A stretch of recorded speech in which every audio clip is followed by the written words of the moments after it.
I remember the silence first. It is the kind of silence that arrives only after the crowd has emptied and the bright noise of the game has dissolved into the night air. It feels thick and heavy, as if the world has finally exhaled after holding its breath for hours. I can still feel the turf beneath my hands, warm in some places and cold in others, carrying the leftover imprint of bodies that fought and collided with every ounce of strength they had left.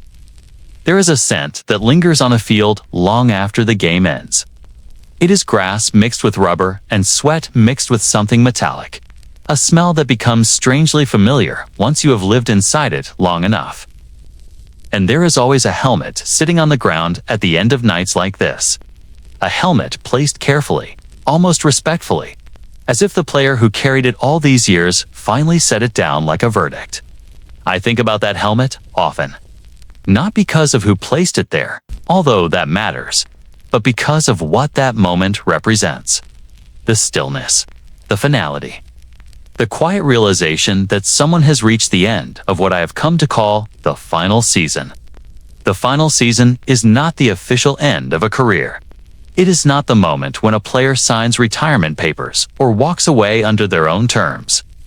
The final season is the one after which a man never returns to himself.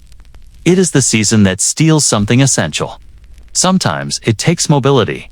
Sometimes it takes clarity. Sometimes it takes personality or memory or simple peace. And sometimes it takes more than that. The culture of the sport has a way of making this feel normal. Players talk about it with a shrug, as if losing a part of themselves is simply the cost of belonging to something bigger. Coaches talk about sacrifice with an easy confidence, as if sacrifice must always mean suffering. Fans celebrate toughness without always understanding what toughness extracts. I have spent years watching men tape their wrists, lace their cleats, tighten their jaws, and walk out to face pain that the rest of the world cannot see. I have also spent years watching them walk off fields with steps that already foreshadowed a future they were not prepared to face. There was a young linebacker I once met whose story never left me. I will not use his name here, not yet, because his full journey belongs to a later moment. But I remember how he spoke about one particular hit, a collision he felt in the center of his spine. He finished the play anyway. He lined up again. He told me he felt his legs tremble, but he pushed through it because that is what he believed a real player should do. When the game ended, he walked to the locker room with slow, deliberate steps and told no one that he could not feel two of his toes. He played through the rest of that season. Years later, he still traces his fingers along his lower back as if trying to remind himself of the exact spot where everything began to change. There was another player, a quiet receiver from a small town, who carried a different story. His came not from one dramatic moment, but from a series of impacts that blurred together across years of practice and competition. He once said he began forgetting simple things. First, a play call, then a meeting time, then the name of someone he had worked alongside for 2 full seasons. At first, he brushed it off. He laughed it away in the locker room because that is what the culture teaches you to do.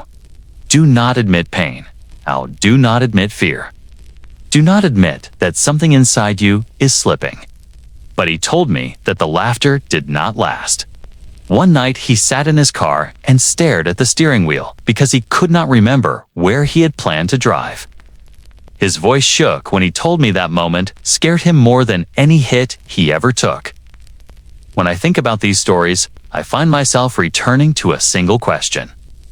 What are we asking of these men? What are we demanding they endure? And at what point did the ability to tolerate pain become proof of worth? I have looked into the eyes of players who would give anything to play one more down, even if their bodies can barely handle the weight of their own memories. I have listened to men who lost pieces of themselves and still say they would do it all again because they loved the feeling of belonging. Because the field was the one place where everything made sense. Because the sound of the crowd made their lives feel larger than the lines that marked the turf. Yet behind that passion lies something heavier. A father sits in the stands with his hands folded tightly, watching his son shake off a hit that left him disoriented. He understands the pride his son feels. He also understands the danger. A teammate sits on a bench with a faraway expression, unable to recall the details of a play he ran moments earlier. He laughs with everyone else because that is what the room expects. But his laughter does not erase the fear that creeps in later.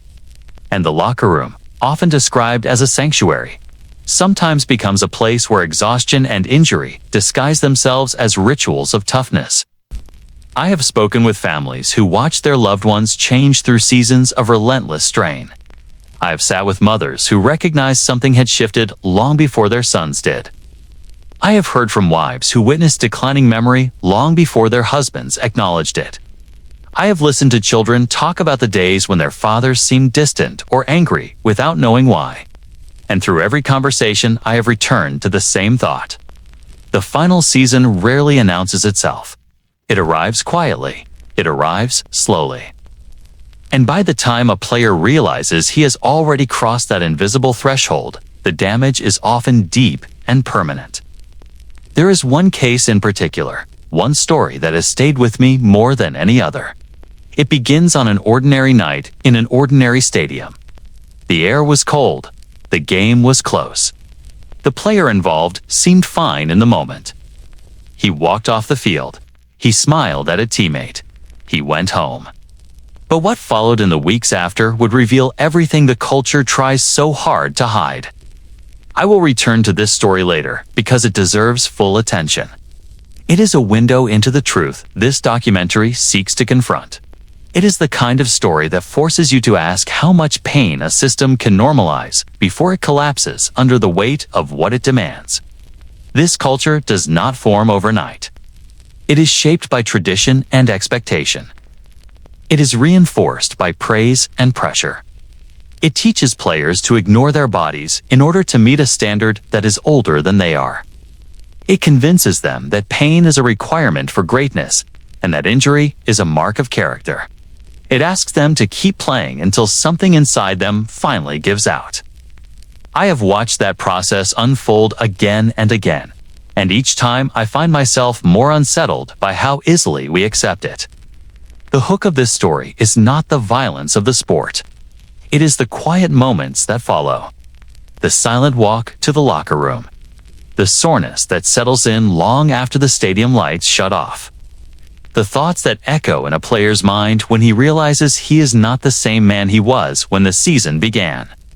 These moments form the heart of the culture of pain. They are the moments that reveal the truth beneath the spectacle. This documentary is my attempt to follow that truth wherever it leads. It begins here, in the silence after the crowd fades, with a single question that has guided every step of this journey. What does it cost to give everything to this game? And who are the men who carry that cost long after their final season has ended? I began this project because I could no longer ignore the feeling that something essential about this sport had been hidden in plain sight. I grew up loving the game, studying it, admiring its heroes, and believing in the mythology that surrounded every stadium. I believed in courage. I believed in resilience. I believed in the idea that hard work could overcome almost anything. But as I got older, I started noticing the parts of the story that were rarely told. I noticed how many men walked with stiffness that did not match their age. I noticed how many former players hesitated when asked about memory or mood or sleep. And I noticed how many families carried a quiet heaviness, as if they lived with a truth the world did not fully want to acknowledge. That curiosity grew into a responsibility. Eventually, it became something closer to a moral obligation. I needed to understand what the culture of pain truly meant and what it cost the people who lived inside it. This documentary is not simply about injuries. It is about a system that expects men to ignore pain until it becomes part of their identity. It is about the structures that reinforce this expectation and the pressures that shape the choices players make. I spent years tracing those structures and speaking with the people who know them best. The more I learned, the clearer it became that this culture does not arise from a single source. It is built on a network of influence and authority. Coaches push players toward extremes because winning is the currency of their careers. Medical staff are asked to balance player health with team needs, a conflict that can distort judgment even when intentions are good. Agents and executives negotiate contracts that reward availability above all else, even when availability comes from pushing through injuries that should not be ignored. Fans celebrate toughness and admire athletes who seem willing to sacrifice themselves for the team. And institutions at every level of the sport have historically downplayed the long-term consequences of repeated harm. I began by studying the culture itself. I asked players to help me understand why they accepted so much pain as part of their daily existence. Many spoke about pride. Some spoke about fear. Others spoke about loyalty. As one former lineman told me, "You learn early that pain is the tax you pay for belonging." He said it plainly and without bitterness, as if he were describing something as ordinary as a training drill. Another player told me that the biggest lesson he ever learned was that discomfort meant progress. He said the coaches never needed to say it directly because it was woven into the fabric of every practice. The body became both a tool and a test. If you could push through the limits of your body, you proved something about the limits of your mind. I listened to these testimonies with a growing sense of clarity. This was not a collection of isolated beliefs. It was a cultural foundation. From there, I moved toward the medical side. I wanted to understand the science behind what repeated collisions do to the body and the mind. I spoke with physicians who worked in professional sports and those who observed from the outside. One neurologist told me that the cumulative effect of subconcussive hits is far more damaging than most people realize. He said a single violent collision can certainly cause harm, but the hundreds of smaller impacts often shape the long-term outcome. He pointed me toward emerging research that showed how repeated head trauma can change a person's behavior, mood, and cognitive function years before symptoms become obvious. Another physician who specialized in orthopedic injuries told me that players often arrive at training camp already carrying damage from years of college play. He explained that the human body can adapt to remarkable stress, but every adaptation has a limit. When the limit is crossed, the body does not simply return to its previous state. The harm accumulates. I also examined the economic side, because money influences every decision in the world of professional sports. I spoke with former agents who admitted that players often feel forced to return from injuries sooner than they should because missing time affects contract negotiations. One agent told me bluntly that a team rarely pays full value for a player who seems unreliable, even if the so-called unreliability is the direct result of sacrificing for the team. I also learned that many contracts contain incentives tied to playing time, which means an athlete has a financial reason to stay on the field even when his body is signaling danger. This incentive structure shapes behavior in subtle but powerful ways. It reinforces the idea that pain is a barrier you are expected to overcome. If you do not overcome it, you pay the price. Along the way, I met people whose stories will appear throughout this documentary. A former offensive lineman who played through a series of injuries that altered the trajectory of his life after retirement. A team trainer who struggled with the ethical tension between protecting athletes and helping them return to the field quickly. A family member who witnessed the personality changes that developed as a result of repeated head impacts. A journalist who spent years documenting the pattern of institutional responses to player injuries. Each of them added clarity to the larger picture. Each of them revealed something about the lived experience of the culture of pain. I wanted this documentary to be grounded in fact, so I used a methodology that combined interviews, medical review, and archival research. I spoke directly with players from different eras and different levels of the sport. Some were household names. Others were men whose careers ended before they ever reached the spotlight. I reviewed medical documents when they were available and studied historical cases that shaped league policy. I read research from universities and medical institutions that tracked long-term neurological and orthopedic outcomes. I examined reporting from journalists who spent years investigating these issues. I asked hard questions and avoided assumptions. My goal was to build a narrative shaped by truth and lived experience. Throughout this process, I began to see how each pillar of the system supports the others. The culture of toughness encourages players to hide injuries. Hidden injuries complicate medical assessments.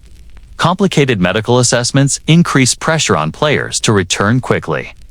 Pressure to return reinforces the economic expectation that availability is a measure of value.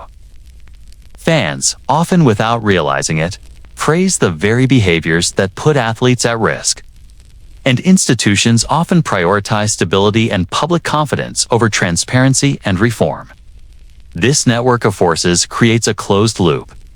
Inside that loop, pain becomes normalized. Suffering becomes expected. And the consequences become invisible until they can no longer be ignored. This documentary will show how that loop forms, how it holds its shape, and how it affects every person who steps onto the field. It will follow the lives of the men whose bodies carry the weight of collision after collision. It will follow the families who try to understand the changes that appear long after the cheering stops. It will examine the decisions made in medical rooms, training facilities, and boardrooms. It will give voice to the people who have spent their lives studying the long-term effects of repeated trauma. And it will investigate the system that has historically struggled to acknowledge the full scope of the problem. My intention is not to diminish the beauty of the game or the dedication of the athletes who love it. My intention is to reveal the truth behind the culture of pain and to explore why that truth remains so difficult for the public to confront. I believe the audience deserves a narrative that is honest and unflinching. I believe the players deserve a record that reflects their reality. And I believe the sport deserves a conversation that acknowledges both its greatness and its cost. This is the story of what happens when a culture expects men to endure more than the human body can safely withstand. It is the story of how institutions respond when the consequences become visible. And it is the story of how the people inside the system find meaning, identity, and purpose, even as they navigate the uncertainty of long-term risk. Over the next 20 batches, this documentary will follow those stories with emotional intensity, factual rigor, and continuous narrative focus. By the end, I hope the audience will see not only the players, but the entire ecosystem that surrounds them and shapes their fate. I remember the first time I heard the phrase that would shape the lives of so many players long before they ever reached a professional field. It came from a high school coach whose voice carried the weight of certainty. Pain is weakness leaving the body. He said it with the kind of conviction that leaves no room for hesitation, and the boys standing before him absorbed those words as if they were sacred instruction. I stood there watching the scene unfold, aware that this simple line would follow them into college programs, into professional locker rooms, and eventually into the realities of adulthood, where pain is no longer a test, but a permanent companion. What struck me most was not the phrase itself, but the way the players reacted to it. They nodded with the seriousness of young men who wanted approval. They accepted it as truth before they ever had the chance to understand the consequences. That coach's mantra was not unique. It was part of a long lineage of messages passed down through generations of football culture. From the earliest days of the sport, toughness had been treated as both a requirement and a badge of honor. Football was born in an era of rough physical contests that celebrated grit above all else.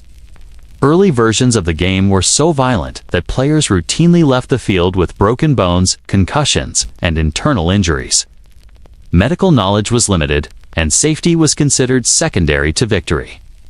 President Theodore Roosevelt once pressured colleges to reform the sport because deaths on the field had become common. But even after those reforms, the culture of toughness remained the beating heart of the game. As I researched the origins of this mentality, I found that it was deeply connected to the values of the time. Early football aligned with ideas of masculinity that equated physical endurance with character. Young men were taught that suffering was necessary for shaping discipline and willpower. Coaches believed that demanding more from the body trained the mind to be stronger. This belief spread through college programs and eventually filtered into high schools across the country. It became normal for a coach to tell a player to walk it off, shake it off, or push through the pain. These phrases were not seen as dangerous. They were seen as motivational. I wanted to understand how these ideas took roots so deeply. So one began studying early training manuals and first-hand accounts from the early 20th century. Many of the coaches during that era had backgrounds in the military or in other physically demanding fields. They believed football instilled values that would serve young men in all areas of life. Hardship built character. Pain built responsibility. Difficulty built strength. These beliefs were repeated so often that they became cultural truths. They were rarely questioned, even as injuries became more severe. One historian told me that early football almost celebrated injury as proof of courage. Players who returned to the field after being hurt were admired and praised. Those who hesitated were sometimes mocked or viewed as lacking commitment. The historian explained that this mindset created a powerful psychological force.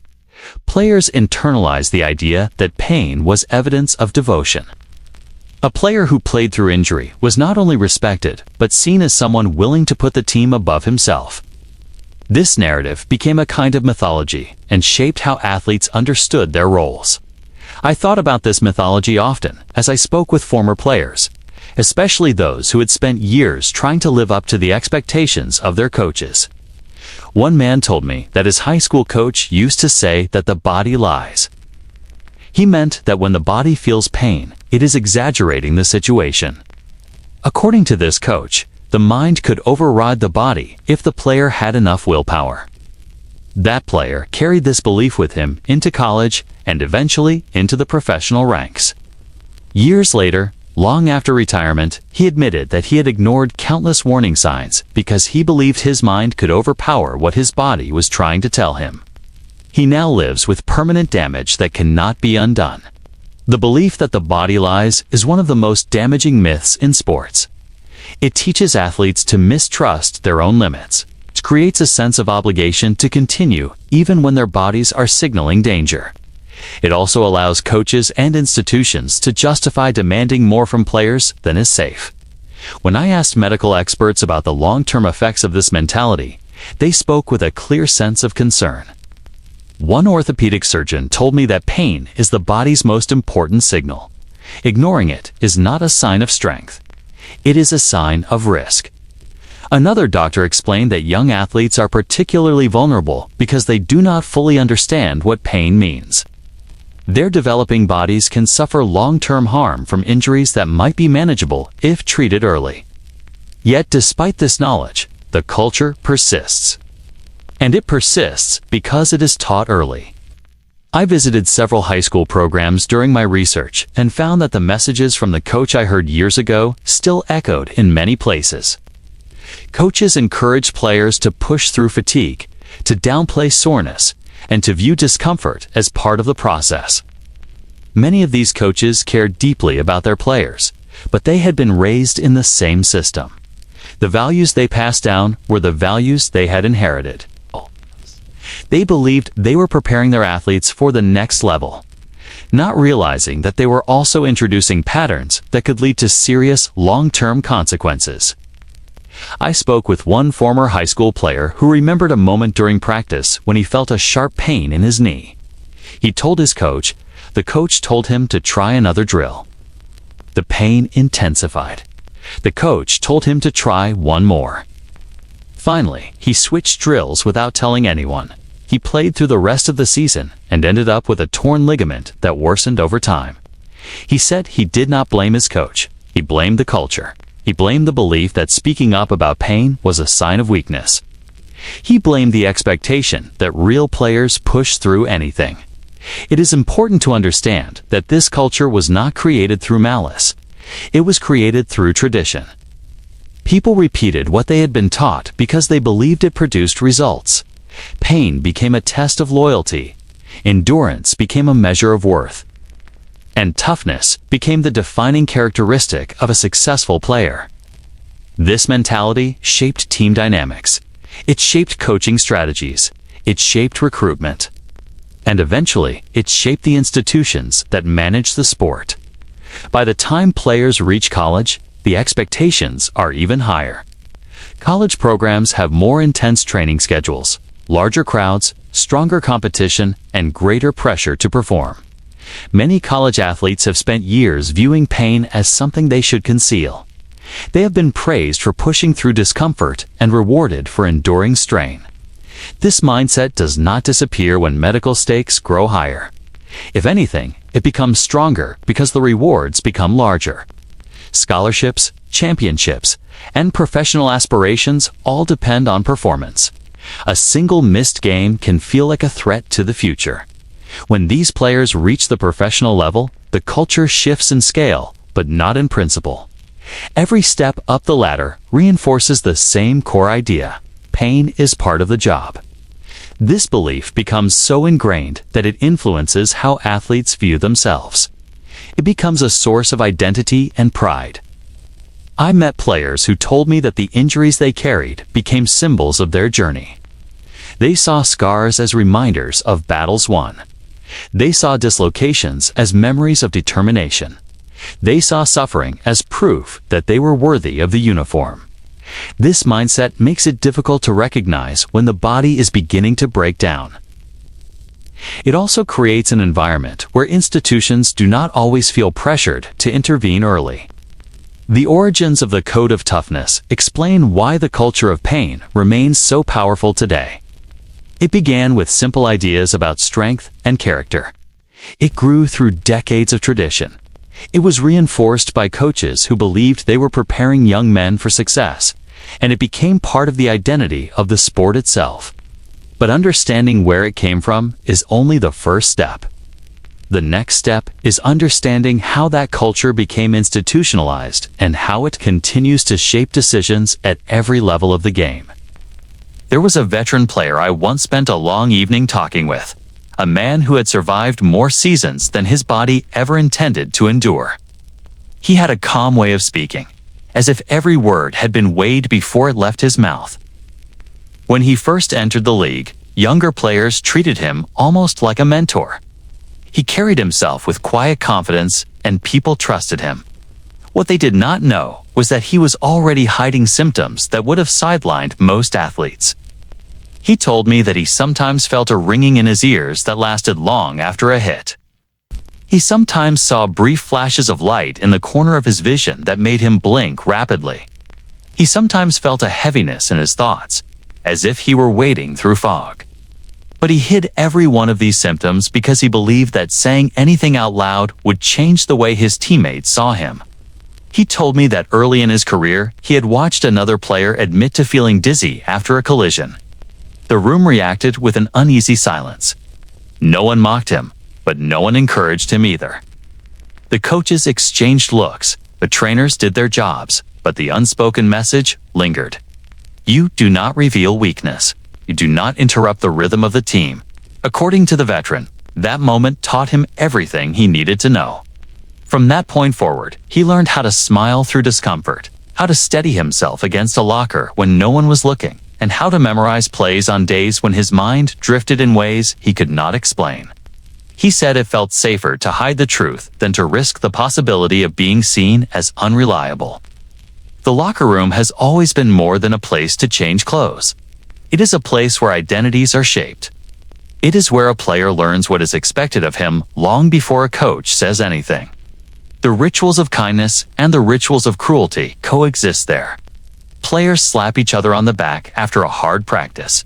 They share jokes that make the strain feel lighter. But beneath that camaraderie lies an unwritten code that governs everything. You show up, you endure. You protect the team from distractions. You keep pain to yourself unless it is impossible to hide. The veteran player described the locker room as a world with its own moral economy. Value comes not from what you say, but from what you absorb. A player earns credibility by showing that he can handle discomfort without complaint.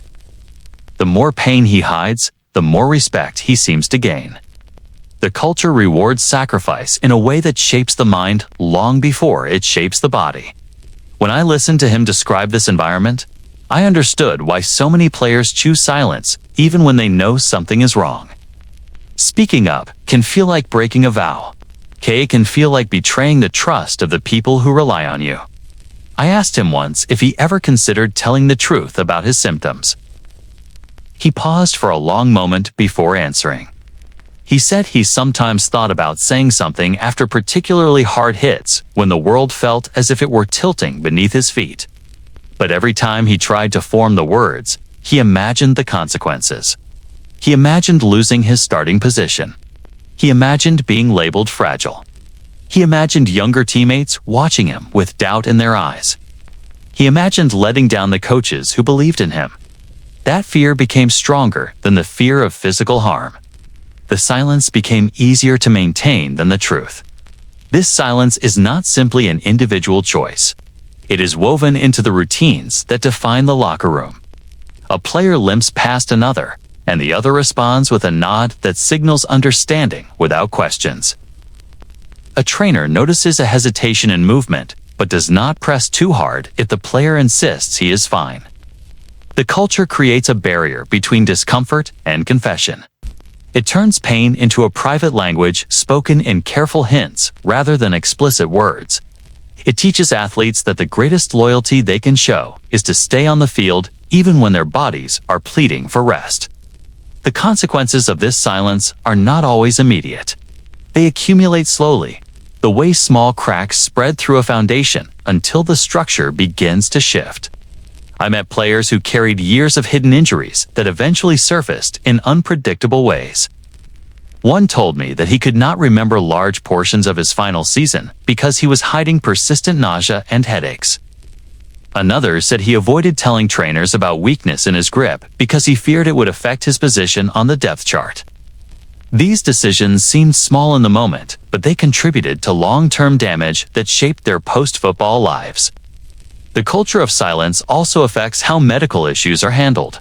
When players do not voice concerns, trainers and doctors are left with incomplete information.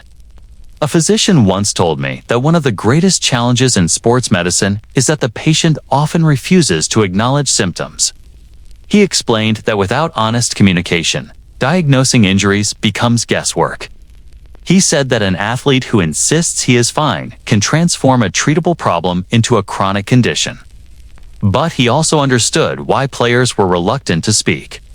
They feared losing opportunities. They feared disappointing the team. They feared losing their place in the hierarchy of the locker room. This moral economy extends beyond the players themselves. Coaches often reinforce the idea that externalizing pain disrupts the unity of the group. They praise the players who push through adversity. They admire the ones who never ask for special treatment. These messages are not always spoken directly, but they are unmistakable. They become part of the atmosphere. Players learn to anticipate the reaction they would receive if they admitted discomfort. They learn that silence keeps the machinery of the team running smoothly. The cost of that silence is rarely acknowledged, but it becomes visible in the exhaustion that settles in a player's eyes long after the crowd has forgotten his name. I remember asking the veteran player if he believed the culture could change. He said he was not sure. He explained that the locker room is built on trust, and trust often means shielding each other from vulnerability. He told me that when a player speaks up about pain, the entire group feels the shift. It changes the rhythm. It breaks the illusion that everyone is invulnerable. And once that illusion breaks, the team must confront the uncomfortable truth that their strength has always depended on unspoken suffering. The veteran's honesty helped me understand how deeply silence shapes the trajectory of a player's career. It does not simply hide injuries, it reshapes decisions, influences how players train, how they compete, and how they recover. It affects how coaches evaluate performance. It influences how medical staff assess risk. The silence becomes a filter through which every choice is made. It protects the short-term functioning of the team at the expense of long-term health. As I continued my interviews, I discovered that the culture of silence is so strong that even retired players struggled to break it. Many of them told me that admitting pain after retirement felt like admitting failure. They had spent so many years treating discomfort as a test of strength that acknowledging it in their private lives felt unnatural. Some hid symptoms from their families. Others avoided seeking medical help because they had been conditioned to believe that asking for assistance was a sign of weakness. This mindset created barriers that extended far beyond the playing field. The more I listened, the more I understood that the locker room gospel is not a simple matter of players choosing silence. It is a system of beliefs that molds their identity.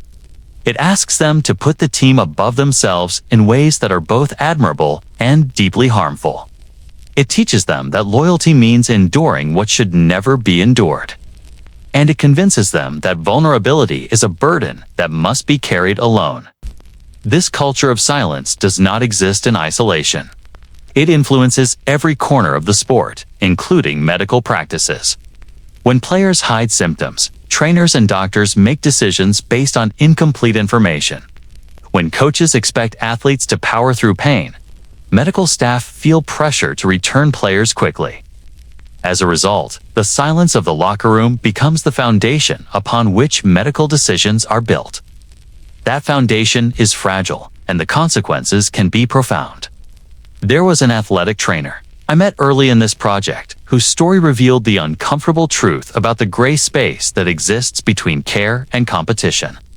He had been with the same professional team for more than a decade. Players respected him.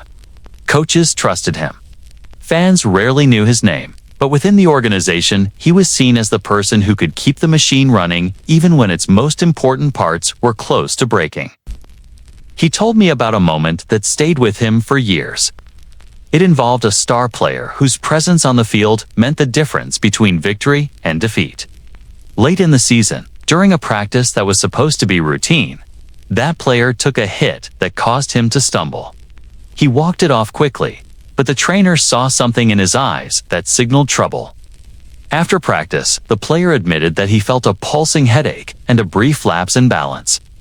The trainer recognized these symptoms immediately. They were consistent with the early signs of a concussion. According to protocol, the player needed a full evaluation and possibly several days of rest. But the player wanted none of it. He insisted that he felt fine. He argued that the stakes were too high to sit out. And within an hour, the coaching staff began asking questions. They wanted updates. They wanted clarity. They wanted reassurance that their star would be ready for the next game. The trainer felt trapped between his professional responsibility and the growing pressure surrounding him. He told me that this was the moment he understood the full weight of his role. He wanted to protect the player. He wanted to follow medical standards, but he also knew what it would mean to rule him out. The team was in the middle of a playoff push. The coaching staff had built their strategy around this player, and the player himself made a direct appeal. He said he could handle it. He said he had been through worse. He said missing a game would haunt him. The trainer recognized the familiar blend of pride and fear. He saw the same expression he had seen in dozens of athletes over the years. Men who believed that stepping aside would define them more than any injury ever could. In the end, the trainer made the difficult choice. He insisted on a full evaluation. He followed the protocol. The player was ruled out for that week, and the team lost the game. The fallout was immediate. Some members of the staff questioned his decision privately. Others wondered if he had been overly cautious. The trainer told me that he held the line only because he knew the consequences of doing otherwise. He had seen careers shortened because symptoms were ignored. He had seen players suffer long-term harm because no one intervened. But he also admitted that the pressure he faced that week was unlike anything he had experienced. It revealed how fragile the commitment to player health can be when performance becomes the highest priority. This story is not unique. It reflects a tension that has existed in football for decades. Trainers and doctors are responsible for protecting athletes, yet they operate within a system that rewards performance above everything else. Medical staff are employed by teams whose success depends on keeping players on the field. This arrangement creates an unavoidable conflict of interest. When I spoke with medical professionals both inside and outside the sport, many acknowledged this tension even if they felt powerless to change it. One physician told me that sports medicine in professional leagues is built on a paradox. The doctor must safeguard the athlete, yet the employer expects the player to remain available. He described it as walking a line that shifts depending on the stakes of the moment. Historically, medical decision-making in football was far less structured than it is today. In earlier decades, concussions were often dismissed as simple headaches. Players were encouraged to shake off symptoms or inhale smelling salts and return to the field. Orthopedic injuries were sometimes treated with minimal rest and an expectation that the athlete would tape the injury and continue. Trainers relied on personal judgment rather than standardized protocols. Some players received injections that masked pain long enough to finish a game, but allowed underlying damage to progress. The lack of scientific understanding made these decisions even more hazardous. Over time, research began to reveal the severity of repeated trauma. Neurologists published studies showing how repeated blows to the head could cause long-lasting cognitive and emotional changes. Orthopedic specialists documented the long-term effects of carrying untreated joint injuries through multiple seasons. But even as science advanced, the culture of the sport did not shift as quickly. Many players still believed that pain was a part of the job. Many coaches still valued availability over caution. And many medical staff members found themselves caught in moments like the one faced by the trainer whose story opened this batch. One former team doctor told me that he often struggled with the reality that the player sitting across from him was not only a patient but also a vital piece of the organization. He said that the pressure to return athletes quickly was rarely stated directly, but was always present. He explained that when a coach asked how long recovery might take, the question carried an unspoken message. The faster the answer, the better. This doctor had chosen to prioritize medical ethics, but he admitted that it came at a cost. He sometimes felt isolated from coaching staff. Players occasionally viewed him as overly cautious. Yet he believed that the true cost of leniency would have been far greater. Another athletic trainer I interviewed worked at the college level and faced a different but related challenge. College athletes often fear losing their scholarship if they miss too much time. This pressure leads them to minimize symptoms or hide injuries entirely. The trainer explained that even when he suspected a player was withholding information, he had no way of forcing honesty. He said that medical decision-making becomes compromised not only by institutional pressure, but also by the athlete. As internalized expectations, a culture of silence that forms in the locker room bleeds into the medical room, shaping every interaction. Protocols have improved over the years. There are now standardized concussion evaluations. There are return-to-play guidelines. There are clearer boundaries designed to protect athletes from rushed decisions. But protocols only work if people follow them. And they can be influenced by the belief systems that define the sport. When players downplay symptoms, evaluations become incomplete. When coaches pressure staff for updates, timelines become distorted. When seasons are on the line, caution becomes a luxury that some teams feel they cannot afford. During my research, I encountered a recurring theme. Medical professionals wanted to protect players, but many felt the system was not built to support the best version of care. They described subtle signals from coaches. They described moments when executive expectations shaped the tone of their conversations. They described nights when they went home wondering if they had made the right decision or simply the most acceptable one. These reflections revealed the human side of a complex system. Trainers and doctors are not villains. They are individuals caught between competing obligations. They want to safeguard long-term health, yet they operate in an environment that rewards short-term results. The trainer who opened this batch told me that the hardest part of his job was carrying the memories of the decisions he made. He remembered every player he held out and every player he allowed to compete. He remembered the ones who thanked him and the ones who resented him. He remembered the injuries that healed and the ones that lingered. He said that the weight of those decisions never fully leaves. It stays with you because you know the consequences can last a lifetime. As I listened to these stories, I came to understand that the gray area of care is not a simple place.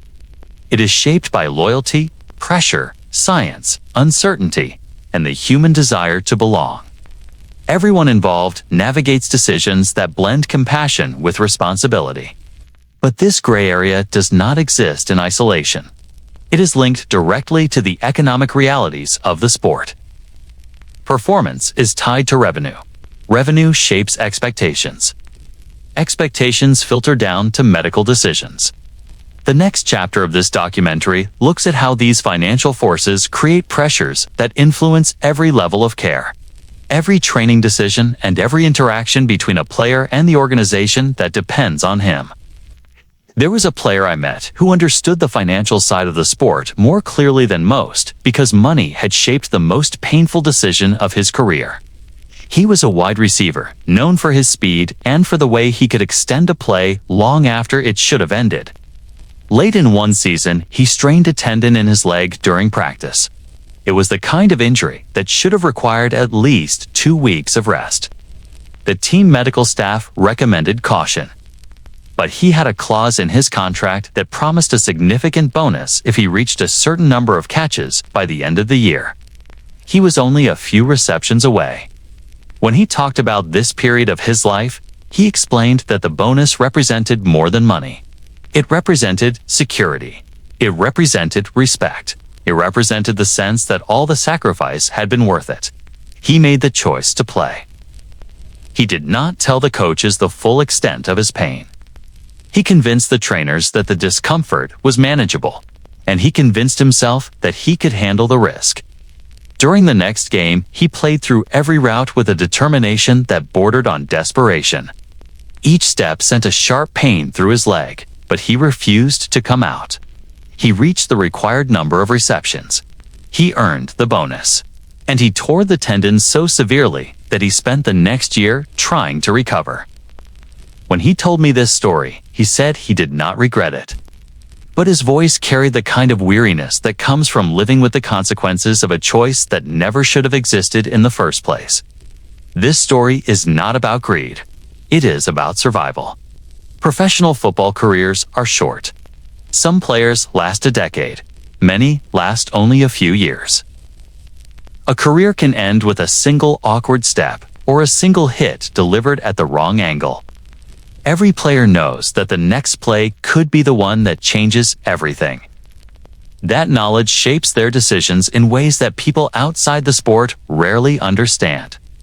When a contract offers a bonus tied to performance, it becomes a source of pressure that can override caution.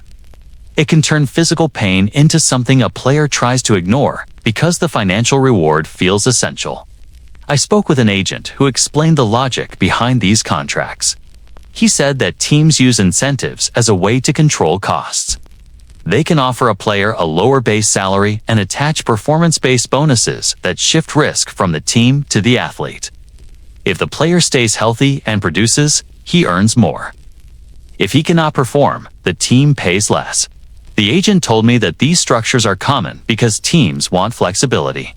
But he also admitted that they place athletes in a fragile position. A player who is one catch or one sack or one game away from a bonus will push himself beyond safe limits. He will play through injuries that would sideline other professionals because the financial opportunity is too important to lose. The league itself is built on enormous economic pressure. Each game produces revenue through broadcasting rights, ticket sales, merchandising, sponsorships, and partnerships. A single primetime game can generate profits that ripple through an entire organization. Winning increases a team's brand value. Losing can weaken it. Coaches feel this pressure every week. So do executives, and eventually so do the players. They understand that their role is not only to compete, but to help sustain a system that depends on constant performance. I once spoke with a financial analyst who studied player contracts across multiple seasons. He told me that the average career length for a player is shockingly short, especially for positions that absorb repetitive collisions. He also explained that many athletes come from backgrounds where financial stability was never guaranteed. When they reach the professional level, the opportunity to earn life-changing income becomes a motivating force that can overshadow long-term health concerns. He said that for many players, a single bonus can change their future. It can help their families, can become the foundation for life after football. The cost of missing that bonus can feel devastating. This pressure shapes player behavior in ways that extend beyond the field. Athletes often feel responsible for proving their worth. A contract reflects how a team values them. When a player receives a smaller contract than expected, he sometimes interprets it as a judgment of his identity rather than his statistics. One former player told me that during negotiations, he felt as if he were being evaluated not just as an athlete, but as a person. He said the process made him feel exposed, as if every flaw he carried was being tallied silently in a room he could not enter. This sense of worth becomes intertwined with performance. When a player misses time due to injury, he may feel guilty even when the injury is severe. He may feel as if he is letting down teammates. He may fear being replaced by someone younger, healthier, and cheaper. An injury that threatens playing time can feel like a threat to personal identity. I heard this sentiment repeated by many players who struggled with the emotional weight of financial expectations. One linebacker told me that every missed game felt like a mark on his record that would follow him into every contract negotiation. He said he sometimes pushed through pain not because he wanted to, but because he could not imagine facing a front office that questioned his durability. Agents play a complex role in this dynamic. They advocate for their clients, but they also operate in a system where value is measured by output. An agent once said to me that his job is to highlight strengths, minimize weaknesses, and negotiate terms that reward performance. But he admitted that performance-based incentives can trap players in dangerous patterns. He said that while he wanted to protect his clients, he also needed to secure deals that teams were willing to offer. This tension created situations where even the player's closest advocate could not always shield him from the risks embedded in the structure of the sport. The economic framework of the league does not simply shape contracts, it shapes the entire rhythm of a season. Teams invest heavily in star players, and those investments come with expectations. Coaches feel pressure to keep their best athletes on the field. Executives feel pressure to justify spending decisions. Owners feel pressure from fans and sponsors. This chain of expectations funnels down into the training room where players make decisions about whether to disclose pain or hide it. It funnels into practice fields where players push their bodies to secure roster spots. It funnels into the minds of athletes who know that every action they take could influence their financial future. The player whose story opened this batch told me that his bonus represented a kind of validation. It proved that he belonged at the highest level. It proved that he was worth the investment. It proved that he had beaten the odds. When he tore his tendon in the game that earned him the bonus, he said the pain was intense, but the emotion was complicated. He felt proud, he felt afraid, he felt relieved. And he felt something else that lingered long after he recovered. He felt that his identity had become tied to what he could produce even when the cost to his body was severe. This is the quiet truth that lives beneath the financial structure of the sport. Money affects more than contracts. It affects self-worth. It affects decision-making. It affects the way players evaluate themselves and the way they believe others see them. It can motivate greatness, but it can also push athletes toward choices that leave permanent marks. As I continued my research, I realized that understanding the financial pressures was essential to understanding why players push themselves beyond safe limits. Economics shape behavior in ways that extend into culture, identity, and long-term well-being. And these pressures do not exist in isolation. They interact with medical decisions, locker room expectations, and organizational priorities. The next chapter explores how the financial forces described here influence the methods used to manage pain. Money shapes choices about treatment. It shapes the tools used to keep players on the field. and it shapes the expectations that surround the trainers and doctors who work inside a system where performance often outranks caution. I met a quarterback whose career had been defined by quick thinking and rapid decision-making.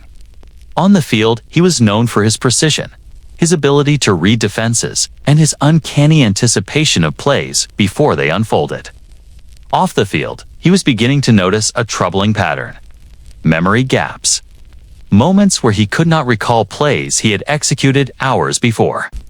Mood swings that seemed out of character. Friends and family noticed changes in his personality that he could not explain. At first, he dismissed them as stress, fatigue, or the normal pressures of life after football. But as the symptoms grew more frequent, he began to confront a truth that many athletes have faced and few have fully acknowledged. The hits he had taken during his career had left an invisible mark on his brain.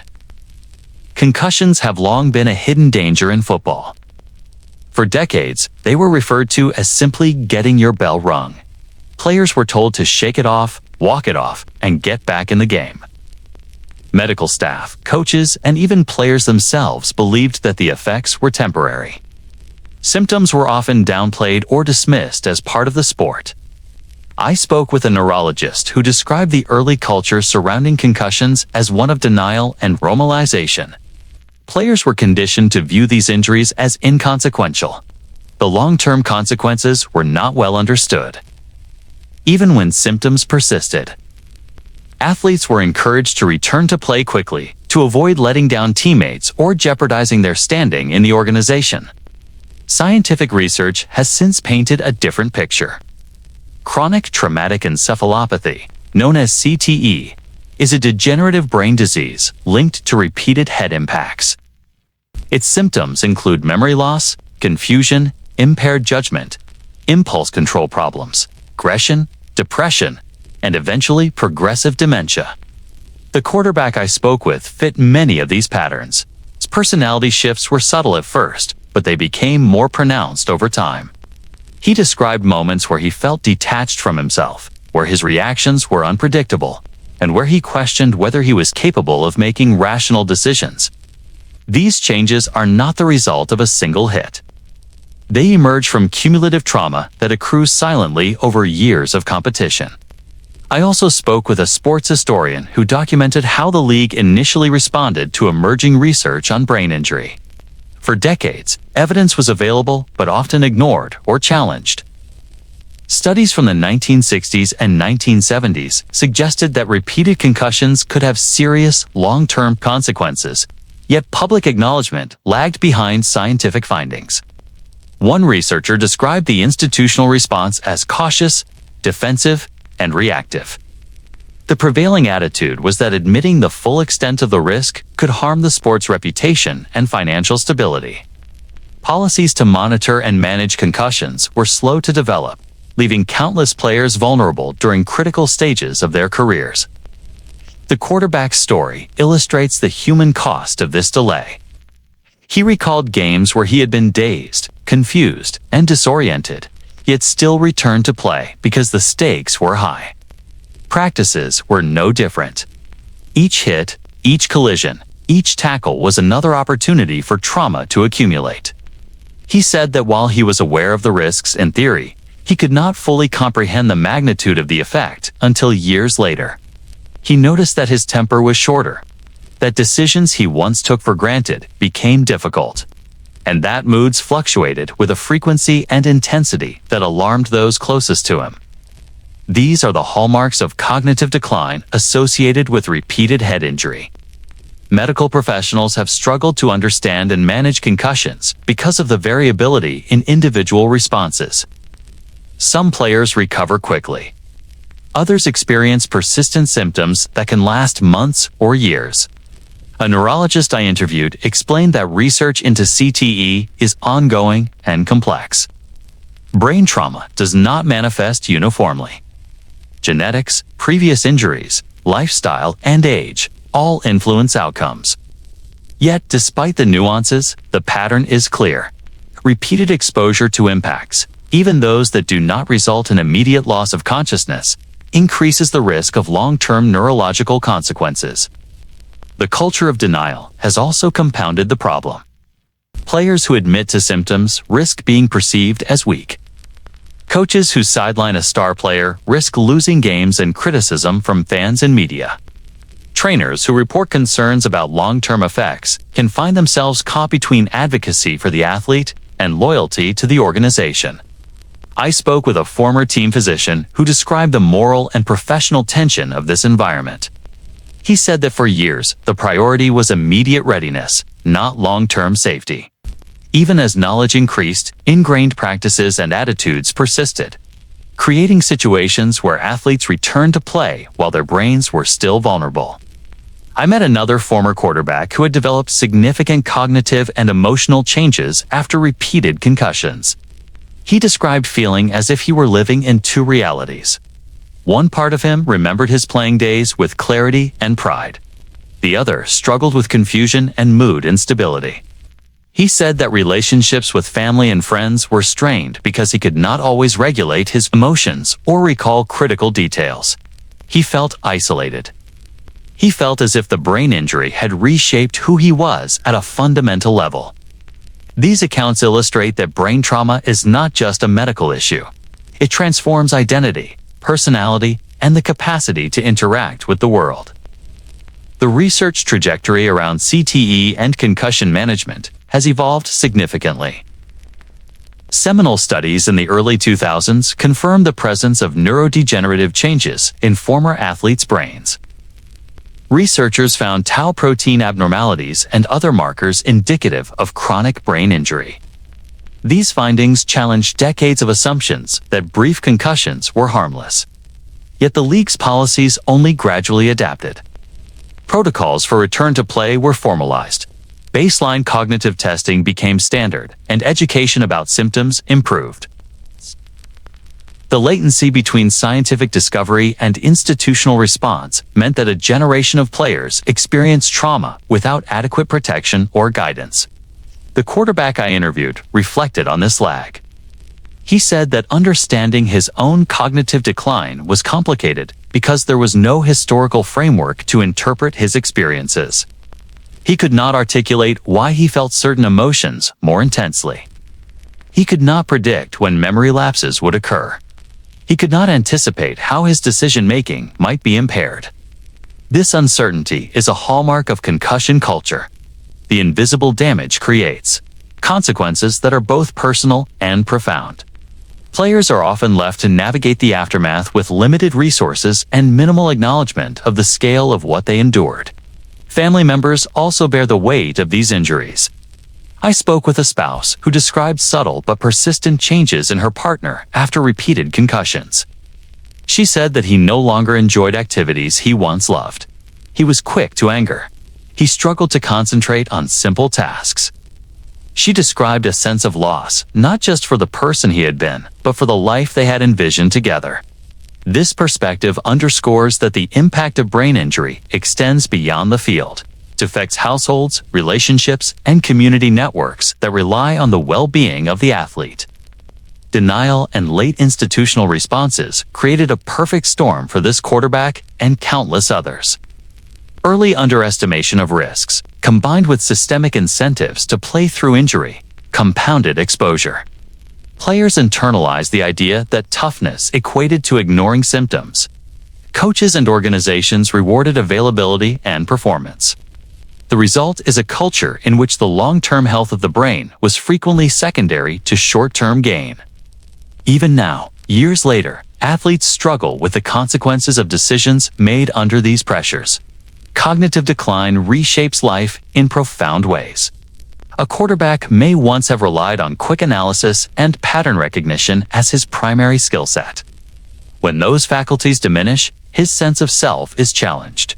When personality changes emerge, relationships are tested. When memory lapses interfere with daily functioning, confidence erodes. These transformations are difficult to describe to outsiders who view athletes only through the lens of their professional accomplishments. Yet they are central to understanding the human cost of repeated trauma in football.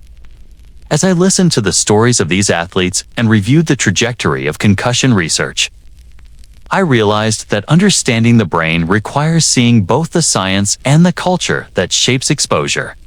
The hits on the field are only part of the story. The expectations, pressures, and norms surrounding play amplify risk. Medical advances can mitigate consequences, but they cannot erase the history of repeated trauma. The quarterback's experiences are a lens into the broader pattern. Brain injury is cumulative, often invisible, and profoundly transformative.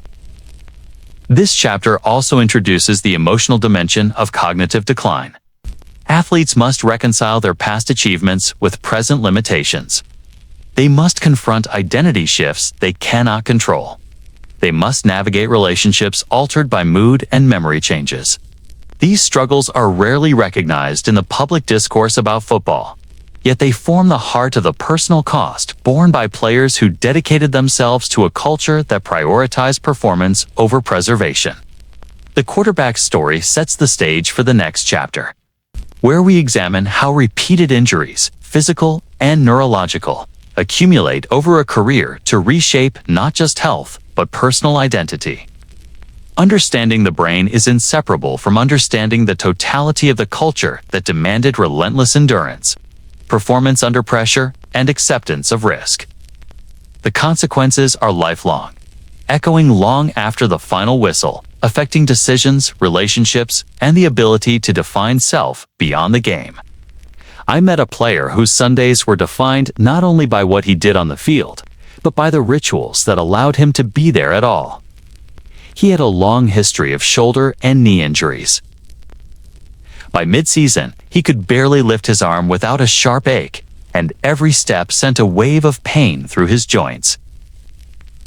But each Sunday, he lined up, strapped and taped, ready to execute plays that demanded explosive movement and precise timing. He relied on injections to numb the pain, corticosteroids to calm inflammation, opioid pills to manage deep aches that would have kept most athletes in bed. When he spoke about those days, he described them with a mixture of pride and resignation. He knew the fixes were temporary. He knew that the treatments did not heal the underlying injuries. But he also knew that without them, he would not have played. He was caught between the desire to compete and the reality of a body that had begun to betray him. These methods of pain management have been part of football culture for decades. Injecting joints with corticosteroids, prescribing opioid medications, or using local anesthetics to numb injuries became tools to ensure players could participate. The logic was simple. If an athlete could perform, the team could win. If an athlete could not perform, someone else would take his place. This environment normalized the use of treatments that offered temporary relief, but often left players vulnerable to further harm. I heard from multiple medical professionals who acknowledged that the interventions were not designed to repair injuries immediately. They were designed to allow competition to continue. One former team doctor explained that in his early years, the assumption was that short-term functionality outweighed long-term consequences. The prevailing belief was that a player could address the damage in the off-season or after retirement. There was little awareness of cumulative harm. I spoke with a sports pharmacist who had worked with multiple professional teams. She described the widespread reliance on medications to mask pain rather than treat injury. Players were often given pills or injections before games or practices to numb areas that were already under strain. The treatments allowed performance to continue while underlying tissue damage worsened. She emphasized that athletes rarely considered the long-term consequences at the time. They were focused on the immediate objective, being available, contributing, and not letting the team down. She said that this approach created a culture in which temporary fixes were expected and celebrated. While proper rest and rehabilitation were sometimes viewed as signs of weakness, opioid exposure is particularly concerning. These medications were prescribed to manage severe pain and were often highly addictive. Players learned that taking a pill could silence the pain for a few hours, sometimes just enough to finish a practice or a game. One former player told me that the pills became a necessary part of participation. He admitted that he quickly became dependent, not just on the relief, but on the sense of control they provided over his body. He said that without them, the injury dictated his actions. With them, he could assert dominance over pain, at least temporarily. Unfortunately, the reliance on opioids often continued long after retirement, creating struggles with addiction that carried profound personal consequences. Corticosteroid injections offered another form of temporary relief. A doctor explained that these injections reduce inflammation in specific joints, allowing the athlete to perform with less discomfort. However, the injections do not heal the tissue. Repeated use can weaken cartilage and tendons, leaving the player more vulnerable to subsequent injury. Many athletes did not fully understand the risks. They trusted medical staff who assured them that occasional injections were safe, but the cumulative effect over years of competition was rarely acknowledged. The culture encouraged the idea that enduring pain was part of being a professional, and using these treatments was a necessary tool to maintain participation. I asked several former players if they had ever reflected on how these interventions shaped their relationship with their bodies. One wide receiver described a feeling of disconnect. During games, he could push through pain without thinking about it. He trusted that injections or medication would allow him to execute his assignments. After the season, when the numbness wore off, he sometimes realized the full extent of the damage he had accumulated. Another player explained that he often relied on pain as a metric of whether he was truly competing at a high level. If the injections dulled discomfort, he felt more confident. If they failed, he questioned whether he had given everything possible. These methods of symptomatic relief created complex ethical dilemmas for medical staff. Doctors and trainers were aware of the trade-offs. They knew that allowing a player to participate with masked pain increased the risk of permanent injury. Yet they also operated within a culture that celebrated resilience and availability. A physician who worked in the league for nearly 20 years told me that he frequently faced moments where he had to balance honesty with the player against the expectations of coaches and executives. He said that saying no could have professional repercussions for both the player and the medical staff. The gray area of care expanded when money, contracts, and fan expectations were factored in. Long-term consequences of these practices are well documented. Repeated injuries compounded by temporary pain relief can accelerate degenerative conditions. Former players often experience chronic joint problems, reduced mobility, and severe osteoarthritis. Brain injuries, masked or ignored in the moment, contribute to cognitive decline, mood disorders, and in some cases, neurological diseases. I met a player who had undergone multiple injections to play through repeated shoulder injuries. Today, he struggles with basic daily tasks that require lifting or reaching. He described a profound sense of regret, tempered by an understanding that at the time, he had done what the culture demanded. Pain management in football is not a neutral act. It is embedded in the expectations of the sport. Players internalize the message that playing through pain is a mark of character. They learn that pushing the limits of their bodies is a form of duty to teammates, coaches, and fans. The tools they use, pills, injections, wraps, and therapies, become extensions of this belief. They are not simply medical interventions. They are instruments that reinforce the culture of endurance and sacrifice. One player described it as a system where courage is measured by willingness to ignore signals of harm. The more he pushed, the more he felt he earned respect. The more he relied on these treatments, the more he became dependent on the culture itself. I spoke with a sports psychologist who explained that these practices also have profound emotional consequences. Pain that is masked rather than addressed can create a disconnect between mind and body. Athletes may lose the ability to accurately interpret signals of injury. They may push further than is safe, believing that the temporary relief indicates resilience. This misalignment can carry over into life after football, making it difficult to recognize personal limits or seek appropriate medical help. The psychological impact of reliance on temporary fixes can be as significant as the physical impact, shaping identity and decision-making for years. Opioid dependency adds another layer of complexity. many players began their exposure in the context of treatment or performance enhancement.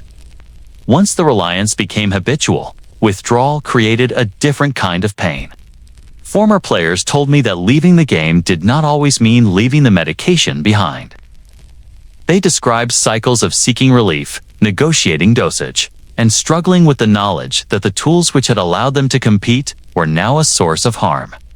The same culture that rewarded playing through pain often offered little guidance or support in managing dependency after retirement.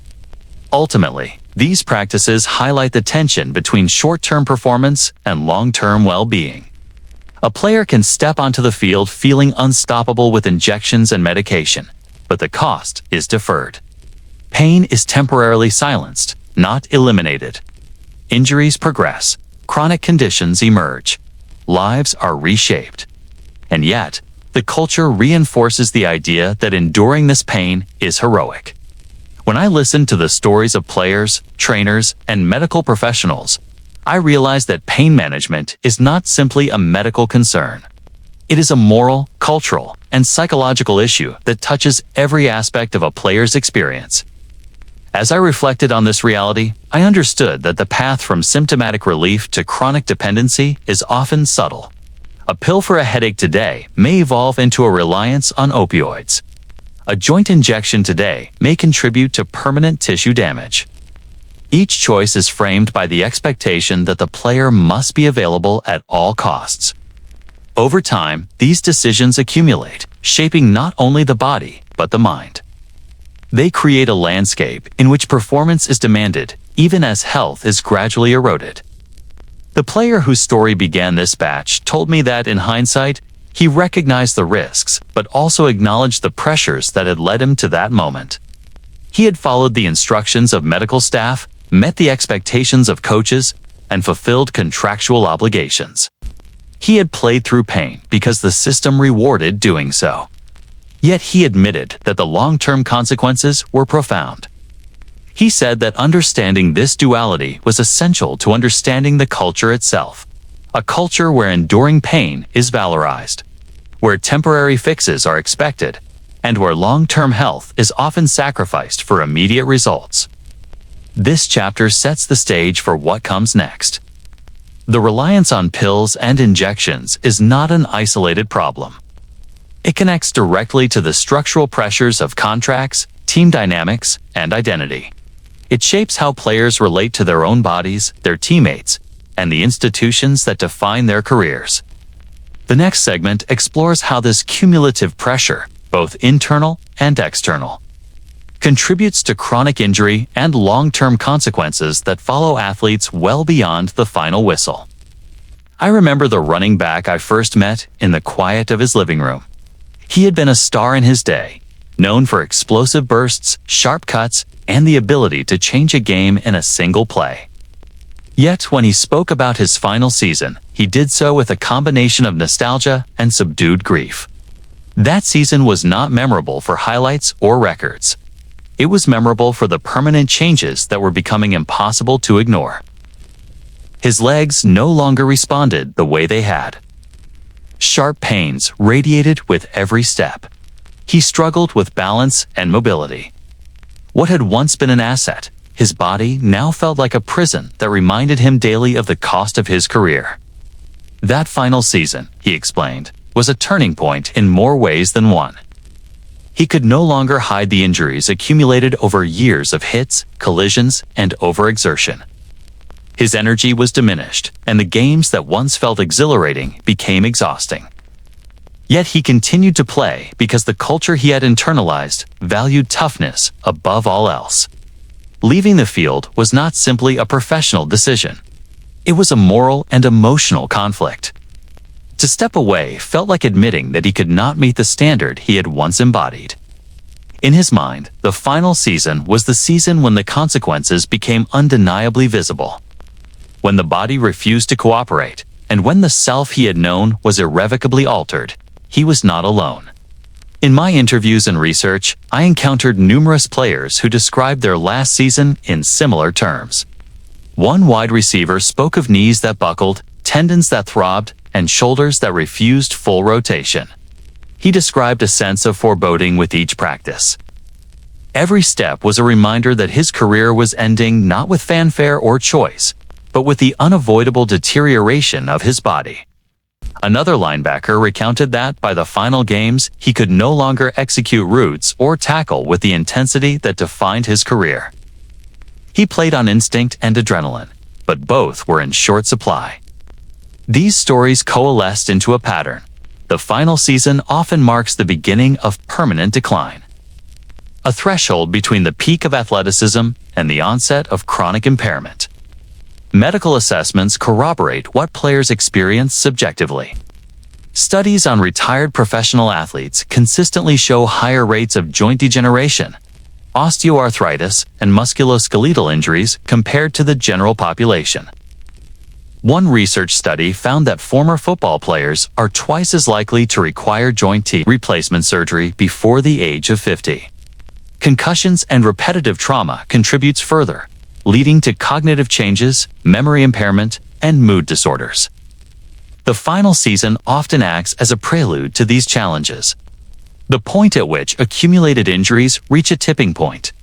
Players transition from temporary pain to permanent limitations, from controlled performance to unavoidable decline. I also spoke with a career counselor who works with retired athletes. He explained that the final season is not only about physical decline, but also about identity disruption. Players who have been defined by speed, strength, and resilience suddenly confront a version of themselves that is less capable. Employment challenges emerge, both because physical limitations restrict certain types of work, and because the intense focus on athletics has delayed the development of alternative career skills. The counselor said that for many, the end of a playing career is an emotional reckoning. They experience loss of status, financial uncertainty, and a profound sense of disconnection from their former selves. Mood and cognitive changes compound these challenges. I met a player who described intense frustration and irritability in the years following his final season. He had difficulty managing emotions that had previously been controlled through the discipline of sport. Memory lapses made daily tasks challenging. He said that even simple conversations required extra effort because he struggled to retain details or recall names. These cognitive effects are often intertwined with the physical decline. Pain, fatigue, and limited mobility exacerbate emotional volatility and reduce resilience, creating a cycle that is difficult to break. The human stories behind the statistics are compelling. I spoke with a former running back who now uses a cane to move around his neighborhood. He described the sense of injustice he felt when he realized that his body could no longer respond the way it had. Yet he also expressed gratitude for the career he had. He said he would not trade the experiences, the camaraderie, or the moments of triumph. But he was painfully aware that the physical and cognitive consequences were permanent, and that every step reminded him of the cost of playing until he could not walk as he once had. Family members experience the consequences as well. Spouses and children often bear the burden of care, emotional strain, and financial management. One wife described the difficulty of watching her husband struggle with basic mobility while also wrestling with irritability and memory problems. She spoke of the quiet despair that accompanies repeated falls, missed appointments, and the inability to participate in activities they once enjoyed together. These effects ripple outward, affecting relationships and family dynamics in profound ways. Employment and financial concerns also loom large. Players who devoted years to the sport often find that their professional options are limited after retirement. Some seek coaching or media roles, but these positions are limited and highly competitive. Others must adjust to work environments that demand physical labor they are no longer capable of performing. Financial planning becomes critical. Yet many athletes confront a reality in which the money earned during their careers is insufficient to offset the long-term costs of medical care, rehabilitation, and quality of life adjustments. The final season also highlights the dissonance between public perception and private reality. Fans may celebrate the spectacle, unaware of the invisible damage incurred by the athlete. Highlights focus on speed, agility, and explosive moments, while the physical and cognitive costs remain hidden. Players often feel compelled to perform at high levels to maintain reputation and legacy, even as their bodies signal the impossibility of continued excellence. The tension between public expectation and private limitation is central to understanding the human experience behind the statistics. Medical research reinforces the narratives of these final seasons. Longitudinal studies of retired athletes reveal increased prevalence of depression, anxiety, and cognitive disorders. Chronic pain is a common complaint. Mobility restrictions affect daily living. One study found that former players were 3 times more likely to report difficulties with walking, climbing stairs, and performing basic household tasks than their peers. The cumulative nature of these injuries underscores the importance of understanding not just isolated incidents, but the full arc of a career and the trajectory into post-career life. I met a former player who recounted that the last season had been a psychological as well as a physical turning point. He realized that he would never return to the explosive capabilities of his youth. He acknowledged the pride he felt in completing the season despite injuries. But he also confronted the grief of permanent limitation. He described evenings spent reflecting on the past, evaluating decisions, and anticipating the challenges that awaited him. He said that the final season was less a celebration of achievement than a reckoning with consequence. A time when the body and mind finally demanded acknowledgement of the toll taken over a decade of play. These stories provide insight into why the concept of the final season resonates so strongly within football culture. It is not simply a marker of career completion. It is the threshold between the athletic identity and the long-term effects that follow. It is the moment when the abstract understanding of risk becomes tangible reality. Mobility is compromised. Mood is altered. Memory is fragmented. Employment and financial security are tested. Family dynamics are stressed. The final season is a convergence point for physical, cognitive, and emotional consequences. Understanding the final season requires seeing the interplay of culture, expectation, and consequence. Players internalize a message that they must endure. They must perform. They must not complain. Yet the accumulation of injuries, brain trauma, and chronic pain ensures that performance is rarely without cost. The final season is the point at which that cost becomes undeniable, a lived reality that extends far beyond the field. It is also the point at which families, communities, and support systems begin to shoulder the burden of what was once contained within the athlete alone. As I listened to the stories of these final seasons, I realized that the narrative is not just about decline. It is about the tension between desire and limitation, between pride and vulnerability, between identity and reality. It is about the culture that has normalized endurance at the expense of health. It is about the individuals who paid the price in ways that are permanent and often invisible.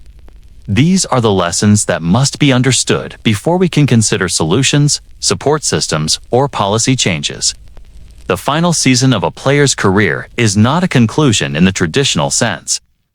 It is the beginning of a long period in which the consequences of years of competition, pain, and sacrifice become fully apparent. It is the moment when the culture of football, the pressures to perform, and the incentives to endure reveal their lasting human cost. The running back whose story opened this chapter embodies this reality. His mobility is diminished. His mood fluctuates. His memory is imperfect. His employment opportunities are constrained. And his family navigates the emotional and practical realities that accompany these permanent changes. I first met the spouse in a small, dimly lit kitchen. Her hands trembled slightly as she poured tea, and her eyes carried a quiet exhaustion that came from years of caregiving, worry, and witnessing a life unravel. She spoke slowly, carefully choosing words to describe a reality that was painful to recount. Her husband had been a professional athlete, a man she admired for his strength, discipline, and dedication. On the surface, everything seemed enviable. Yet behind the trophies and accolades was a story of pain, dependency, and incremental loss that unfolded over the years after his final season. She described it as slowly losing a partner, not in a single moment, but through daily erosion. The body, once a source of pride and ability, had become a source of suffering. Pain medications, injections, and opioids provided temporary relief, but created dependency that shadowed every aspect of their lives. Her account is both intimate and systemic. She spoke of nights spent waking to administer doses, monitor side effects, and manage emotional volatility that resulted from neurological changes and chronic pain. The couple had built their life around the expectation that he would retire with health and stability. Instead, she watched a man she had loved transform under the cumulative weight of his career. She spoke of subtle changes first. Irritability that had been unusual became common. Memory lapses turned small misunderstandings into repeated arguments. Social withdrawal replaced engagement with friends and community. Over time, the emotional distance widened, leaving her feeling both responsible and helpless. This is the hidden cost often overlooked in discussions about the toll of professional sports. Families carry consequences that are rarely measured in statistics or acknowledged publicly. Financial strain compounded the emotional burden. She explained that medical bills mounted, rehabilitation programs were costly, and the loss of post-career income created instability. Investments that seemed secure during his playing years could not cover the growing needs for care and support. Divorce or separation became a real possibility for many couples in similar circumstances. Studies have documented higher rates of marital stress, divorce, and economic instability among families of retired athletes with chronic injuries or dependency issues. The story she told is emblematic of a larger pattern. The personal cost of professional football extends far beyond the field and into the intimate spaces of home, family, and future planning. Intergenerational trauma is another layer of consequence. Children grow up witnessing the transformation of a parent from an active, engaged figure to someone consumed by pain, dependency, or cognitive decline. Behavioral changes, emotional volatility, and altered family dynamics shape their understanding of safety, health, and stability. I spoke with a child of a former athlete who described feelings of confusion and fear as their father changed over time. They struggle to reconcile memories of energy and laughter with the later years of withdrawal and irritability. In many ways, the impact of football careers ripples beyond the athlete, reshaping family structures, emotional development, and psychological well-being across generations. Medical dependency is central to these family narratives. Pain management strategies, including opioids and injections, are designed to facilitate performance and manage immediate injury. Yet their long-term effects are profound. I spoke with a pharmacist who described patterns of dependency emerging after retirement. When athletes continue to rely on medications to manage chronic pain, families are often forced into the role of monitor, enforcer, and advocate, negotiating dosing schedules, seeking treatment options, and attempting to mitigate side effects. This dual burden, emotional and practical, creates a unique stress environment, with consequences for both the patient and the caregiver. In conversations with spouses and partners, a recurring theme emerged: grief for the person the athlete once was. The individual they married or partnered with existed in a different physical and cognitive state after years of accumulation of injuries and treatment interventions. They mourned not only the losses of health and mobility, but also the changes in personality, engagement, and shared experiences. This grief is complex because it exists alongside gratitude for the achievements and dedication that initially drew them to the relationship. It is an ambiguous loss, compounded by the reality that many of these changes are permanent and irreversible. Employment and financial instability intersect with personal dynamics. Families frequently become co-managers of post-career realities. Spouses or partners often adjust careers, relocate, or reduce work hours to accommodate care responsibilities. The economic consequences of professional sports are paradoxical. High earnings during playing years do not always translate into long-term financial security. Injuries, dependency, and ongoing medical needs can rapidly deplete savings, retirement funds, and insurance resources. One spouse described the experience as a constant balancing act, trying to maintain household stability while managing the unpredictable consequences of her husband's health and emotional state. The psychological toll on the athlete cannot be separated from the family impact. Depression, anxiety, and identity loss among retired athletes shape interactions at home. Mood swings, irritability, and withdrawal affect not only the individual but also those who share their lives. Families often report feeling isolated, unsupported, and uncertain about the future. Professional support networks exist, but access and effectiveness vary widely. Many spouses describe the sense of being alone in navigating a complex and emotionally draining environment, where every day required careful negotiation between health management and relationship maintenance. I also spoke with a former professional athlete who became an advocate for family support after witnessing similar struggles in his own household. He explained that the broader systems of care often fail to anticipate the unique pressures on families. While medical interventions address symptoms, they rarely account for relational dynamics, caregiving burdens, or the ripple effects of chronic pain and cognitive decline. Families are left to navigate these realities with minimal guidance or support. This gap underscores a systemic failure that extends beyond the field and into homes, schools, and communities connected to professional sports. Stories of loss, adaptation, and resilience intersect with legal and financial realities. Divorce proceedings among retired athletes often involve disputes over medical costs, disability claims, and division of remaining assets. Spouses report difficulty in accessing compensation for injuries or treatment when career-ending injuries were considered part of the game. Insurance policies frequently have limitations for long-term care related to cumulative trauma.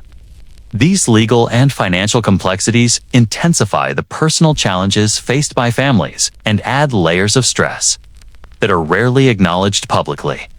The narrative of family aftermath is inseparable from broader systemic issues within professional football.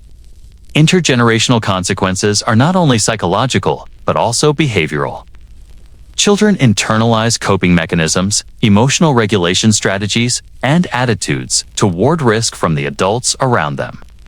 When a parent experiences chronic pain, dependency, or cognitive decline, it shapes the developmental environment. One interviewee described her son becoming hypervigilant, constantly monitoring his father's moods and behavior. Another described a daughter adopting avoidance strategies to minimize exposure to conflict or emotional volatility. The impact on child development is nuanced and long-term, reinforcing the idea that football's costs extend beyond the athlete into the next generation. The spouse I met emphasized the moral tension inherent in these experiences. On one hand, she admired her partner's commitment, discipline, and achievements. On the other hand, she grappled with resentment, exhaustion, and fear for the future. She described the emotional labor required to reconcile these feelings while maintaining household stability. Caregiving in this context is relentless, multifaceted, and psychologically taxing. It demands empathy, patience, and vigilance. Families shoulder responsibilities that are simultaneously practical, emotional, and ethical. This reality also illuminates the intersection of personal experience with systemic shortcomings. Policies, support programs, and medical interventions focus primarily on the athlete. Family impact is peripheral. Advocacy efforts exist, but often lack reach, resources, and coordination. The stories I collected suggest that systemic solutions must expand beyond injury management to include family care, financial planning, mental health support, and long-term relational counseling. Without these provisions, the hidden consequences of football careers continue to accumulate silently within households.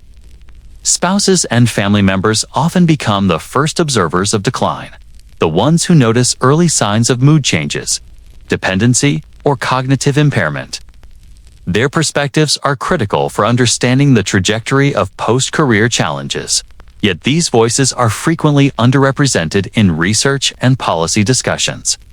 Incorporating family narratives provides a more complete understanding of the consequences of professional football. These accounts reveal not only what athletes endure, but also what their support networks experience in real time and over the long term. The spouse I interviewed reflected on her own transformation through the process. She described developing resilience, empathy, and problem-solving skills that she had not anticipated needing. Yet she also acknowledged moments of despair, frustration, and isolation. Her story underscores the duality inherent in family experience: strength and vulnerability, adaptation and grief, agency and helplessness coexist. Understanding this duality is essential for comprehending the full human cost of playing until one cannot walk, think, or sustain relationships as previously known. Her narrative bridges the personal and systemic. The private experiences of families illuminate the broader patterns of institutional failure, cultural expectation, and medical oversight. They demonstrate that the consequences of football careers are not confined to the athlete's body or mind. They permeate the household, extend to children, and reshape futures. They reveal a system in which performance is prioritized over well-being, and in which those closest to the athlete must absorb the hidden costs. As I left her home that day, I carried a renewed sense of urgency to document these stories. The experiences of spouses, parents, and children are as central to understanding football's culture as the injuries themselves. These accounts provide a human lens for the statistics, a narrative framework for the consequences, and a moral dimension for the policies that govern the sport. The intersection of pain, addiction, family dynamics, and systemic neglect becomes undeniable when seen through these personal stories. I remember sitting in the bleachers during a Friday night youth football practice, watching a coach bark instructions to a group of 11 and 12-year-olds. He was passionate, animated, and unwavering in his expectation that every child pushed through discomfort, that every repetition mattered, and that toughness was the standard by which they would be measured. One boy winced after a tackle, and the coach barely acknowledged it. The message was clear: resilience is non-negotiable, and pain is part of the game. The children, eager to impress, internalized this message instantly. This practice, I realized, was more than about skill development. It was an induction into a culture that equates endurance under duress with character, one that prizes performance over well-being and sets the stage for lifelong consequences. Youth football is often framed as a developmental tool for physical, social, and psychological growth. Yet beneath this surface, early specialization and high intensity can carry substantial risks. Studies indicate that children who participate in tackle football before the age of 14 are at higher risk for both acute and chronic injuries, including concussions, ligament tears, and repetitive stress damage. Dr. Robert Cantu, a pioneer in concussion research, has consistently warned that developing brains and bodies are particularly vulnerable.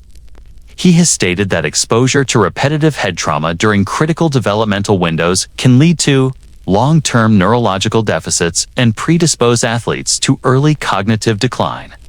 I began to see these risks manifest in small ways on the field. Children were encouraged to practice on uneven turf with limited protective equipment. Injuries were downplayed. Parental pressure often reinforced the message that resilience meant ignoring discomfort. The combination of coach expectations, peer influence, and parental reinforcement created an environment where injury was normalized and endurance was glorified. One parent confided that she had pushed her son to pursue football intensely because she believed it would open doors to college scholarships and a potential professional career. She later regretted the pressure, noting that the drive to perform had left him with repeated concussions and chronic knee pain by age 16. These early injuries, she explained, were rarely treated with the seriousness they deserved. Instead, the focus remained on returning to play, practicing harder, and outperforming peers. The tension between short-term achievement and long-term health emerged as a central conflict in youth sports. families often feel compelled to prioritize opportunity over safety, trusting that institutional support and medical oversight will mitigate risks. Yet the reality is more complex, as oversight is inconsistent and medical interventions in youth football are limited in both availability and effectiveness. I spoke with a former high school player who had begun tackle football at age 9. By his final year, he had already experienced multiple concussions, torn ligaments, and chronic shoulder pain. He described his parents and coaches as well-intentioned, but caught in a system that demanded results. Every practice, every game, every camp reinforced the idea that persistence and toughness were inseparable. The cumulative effect of these experiences was physical deterioration at an age when growth and recovery are vital. Early specialization, he explained, limited opportunities for skill diversity and contributed to overuse injuries. It also fostered a narrow identity, one tied exclusively to football performance, which amplified the psychological impact of injury, setbacks, and eventual career termination. Medical research supports these anecdotes. Epidemiological studies show that early exposure to contact sports correlates with increased rates of musculoskeletal injuries and concussion accumulation. One longitudinal study found that athletes who began tackle football before age 12 had higher incidences of cognitive impairment in early adulthood compared to those who started later. The mechanisms are clear. Younger bodies are less able to absorb impact, and developing brains are more susceptible to cumulative trauma. Yet, despite this evidence, the culture remains entrenched. Coaches, parents, and youth leagues often emphasize toughness, commitment, and ambition over measured safety and long-term health. This culture is reinforced by media narratives and societal expectations. Youth football is framed as a proving ground, a crucible in which character is forged. Highlight reels, local news stories, and college recruitment materials celebrate performance above all else. Children internalize these messages and strive to emulate their heroes, often without understanding the physical consequences of repetitive hits, high-intensity practices, and insufficient recovery time. Adolescents are particularly vulnerable to social pressure, peer comparison, and adult expectation. The reinforcement of endurance as a virtue creates a pipeline in which early risks accumulate into long-term harm. The psychological impact of early football exposure is significant. Young athletes report anxiety, stress, and fear of failure when they cannot perform at expected levels. Coaches and parents, invested in the narrative of progression and achievement, may inadvertently exacerbate these pressures. I interviewed a psychologist who specializes in youth sports trauma. She emphasized that children exposed to repeated high-stakes pressure without adequate coping strategies are at higher risk for depression, anxiety, and maladaptive coping mechanisms. This includes the normalization of ignoring pain, self-medicating, or sacrificing other developmental opportunities in pursuit of athletic identity. Youth football thus functions not only as a physical training ground, but also as a formative context for emotional resilience or, in many cases, emotional strain.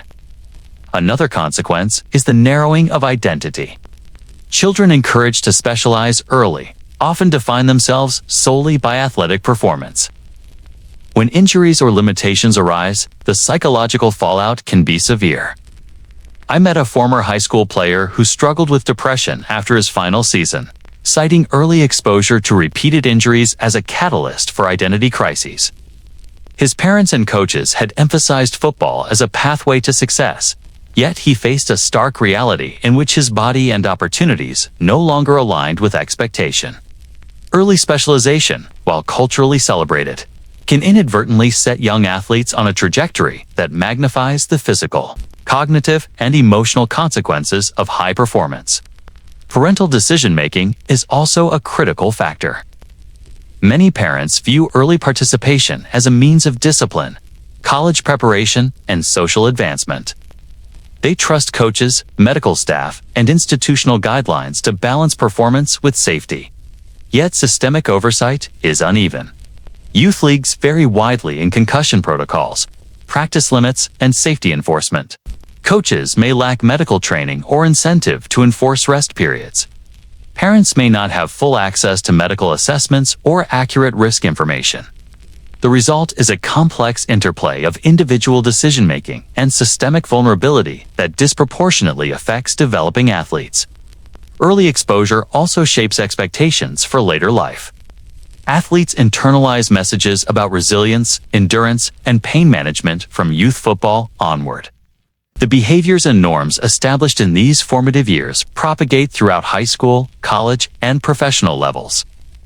The culture of playing through pain, minimizing injury, and prioritizing performance over health begins in youth leagues and is reinforced at each stage. This creates continuity between early exposure and long-term outcomes, demonstrating that the consequences of football are cumulative, systemic, and deeply embedded in cultural practice. I also met a youth coach who defended the intensity of early specialization. He argued that teaching toughness, commitment, and work ethic is essential for future success. Yet his perspective also revealed the tension between performance and protection. Coaches frequently confront competing pressures, parent expectations, league goals, and personal standards for winning. In this environment, risk management often yields to short-term objectives. The culture he fostered reflected broader societal values. Endurance is celebrated, risk is normalized, and long-term consequences are largely invisible. For the children on his roster, this translated into early habituation to pain, repetitive stress, and the implicit understanding that physical sacrifice is part of the cost of achievement. When I observed practice sessions, the echoes of future consequences were palpable. Every hit, every sprint, every drill was a microcosm of the culture I would later examine at higher levels. The lessons learned on these fields extend into college and professional play, establishing norms for how to respond to injury, adversity, and expectation. Children internalize the hierarchy of toughness, the moral imperative to endure, and the unspoken code that vulnerability is weakness. These formative experiences illuminate why later interventions at higher levels often confront entrenched behaviors that are decades in the making. The youth pipeline is thus both literal and symbolic.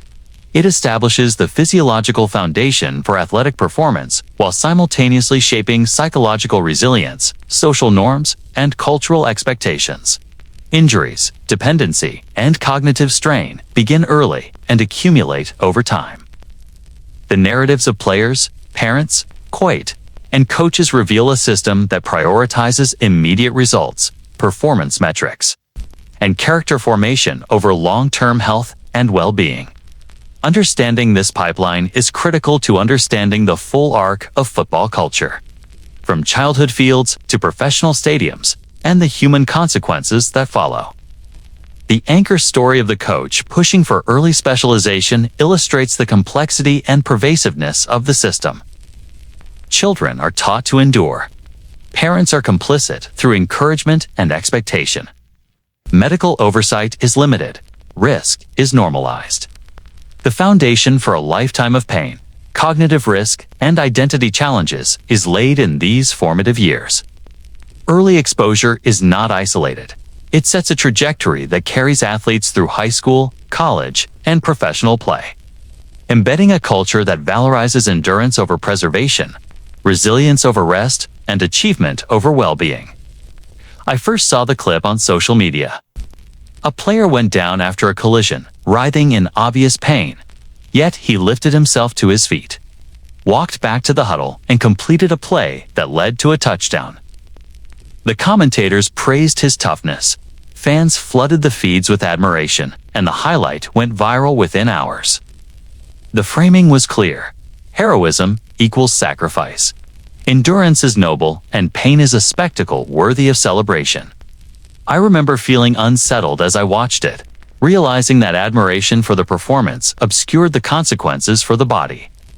The player became a symbol of courage, not a patient in need of care. That moment crystallized how deeply media shapes perception, fan expectation, and institutional behavior, creating a feedback loop where sacrifice is incentivized and injury normalized. Media coverage has long celebrated narratives of resilience and bravery in football.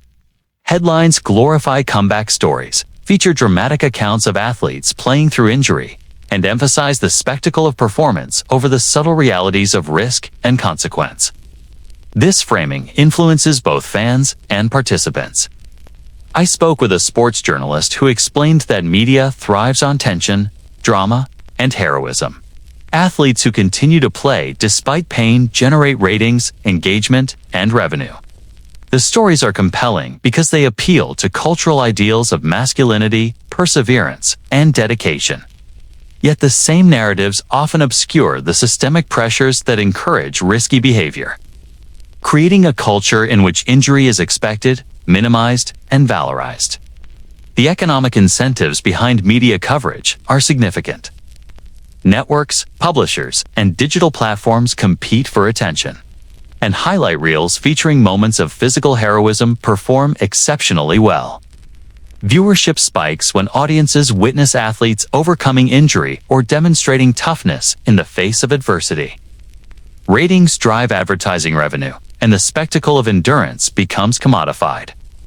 Fans respond with admiration, shares, and comments, reinforcing the narrative that playing through pain is admirable. I interviewed a former network producer who described the subtle pressure on commentary teams to frame plays in ways that glorify risk and sacrifice. The feedback loop is complete. Media elevates the culture of pain. Fans consume and applaud it, and institutions continue to prioritize spectacle over safety. The spectacle of sacrifice is reinforced by fan expectation. Fans idolize players who demonstrate toughness, often conflating physical risk with moral or personal virtue. Social media amplifies this phenomenon. Viral clips, highlight packages, and commentary threads reward the display of endurance, creating cultural pressure on athletes to meet these expectations. One retired player described feeling compelled to play despite injury because he knew the cameras, fans, and social media audiences would interpret withdrawal as weakness.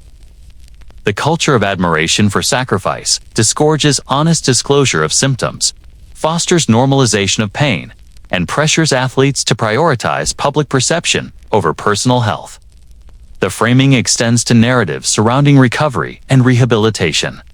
Headlines often describe players returning from injury as miraculous, heroic, or defiant, reinforcing the idea that perseverance is the ultimate virtue. Less visible are the long-term consequences of repeated injuries, medication reliance, and cognitive decline. The contrast between public celebration and private struggle is stark. I spoke with a sports historian who emphasized that the mythology of the athlete as a relentless performer has roots in decades of cultural storytelling, dating back to the early days of professional football. This mythology has evolved, but retains its central tenet. The player who endures pain is a hero. Those who cannot or choose not to endure are implicitly marginalized, even stigmatized. Also shaped by media narratives.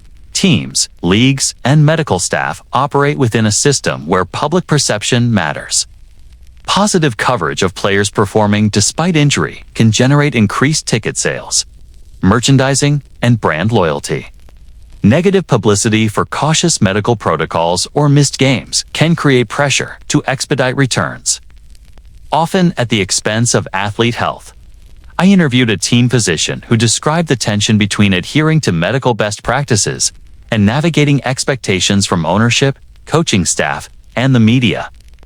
The interplay of reporting, ratings, and institutional interest contributes to a culture where pain is not only expected, but leveraged as a narrative asset. Fan and media expectations create a moral economy of endurance. Players internalize these expectations, equating their value with their ability to perform through injury. The social and professional rewards for visibility, praise, and accolades reinforce risky behavior. I spoke with a retired player who reflected on his early years in the league. He described feeling trapped between self-preservation and the imperative to meet external expectations. The more he played through pain, the more fans celebrated him. The more fans celebrated him, the greater the internalized pressure to continue performing at all costs. This cycle creates a subtle coercion in which endurance under duress is inseparable from identity, status, and perceived worth. Narratives of heroism often overshadow educational opportunities regarding injury, treatment, and long-term consequences.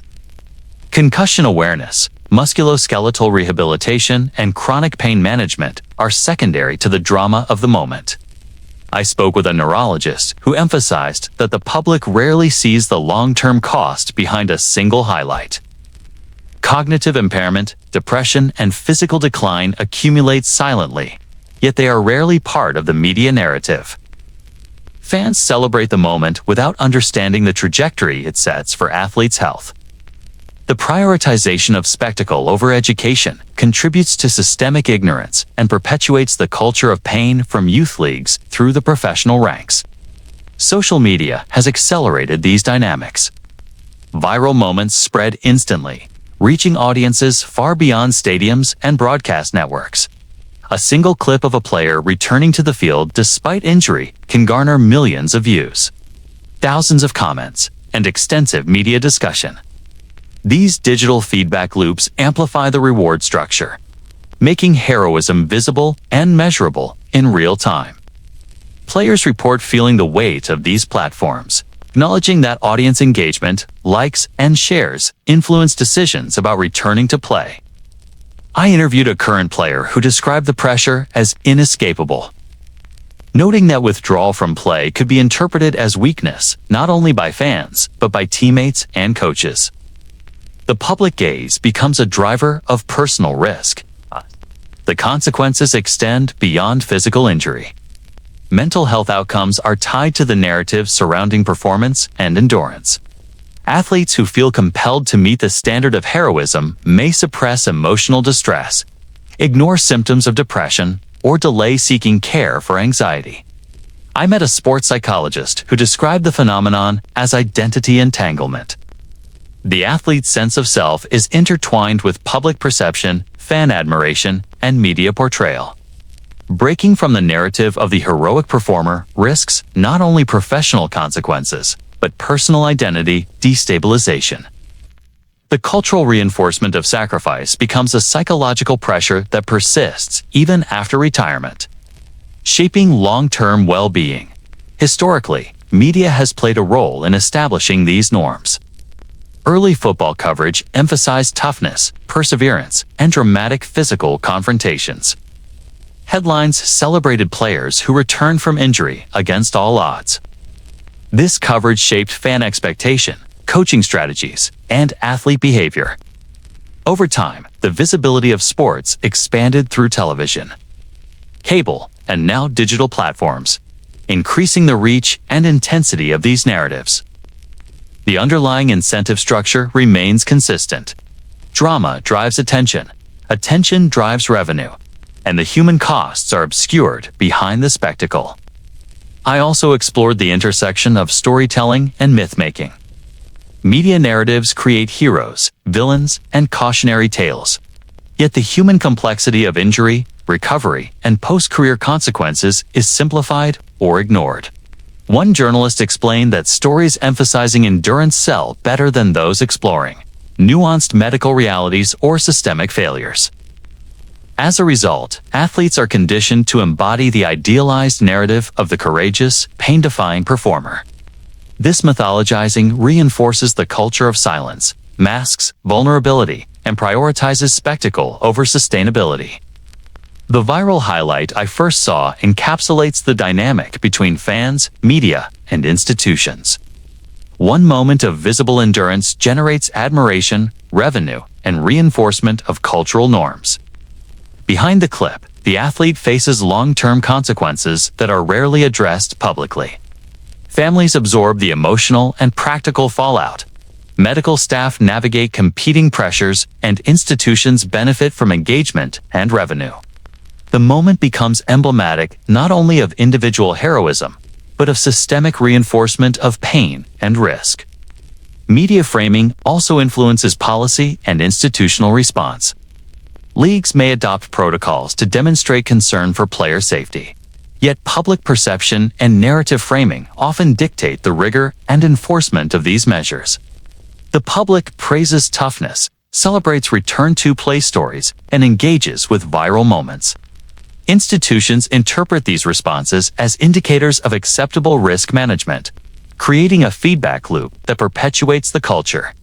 Athletes are caught within this loop, balancing health, performance, and expectation, often at great personal cost. Ultimately, the culture of pain is both constructed and maintained through media representation. Fans, journalists, and institutional decision-makers participate in shaping expectations that reward endurance and normalize risk. Athletes internalize these norms, families bear hidden consequences, and the long-term costs accumulate quietly. Understanding media's role in perpetuating this culture is essential for comprehending why playing through injury is valorized and why systemic change faces resistance. The viral highlight was more than a moment of courage. It was a window into a culture that commodifies human endurance at tremendous cost. I first encountered the story in a courthouse lobby filled with the muted hum of anticipation and quiet conversation. Former players had gathered. Lawyers shuffled through stacks of documents, and reporters circled with pens poised. A class-action lawsuit had been filed against the league, alleging systemic negligence in addressing concussion risks.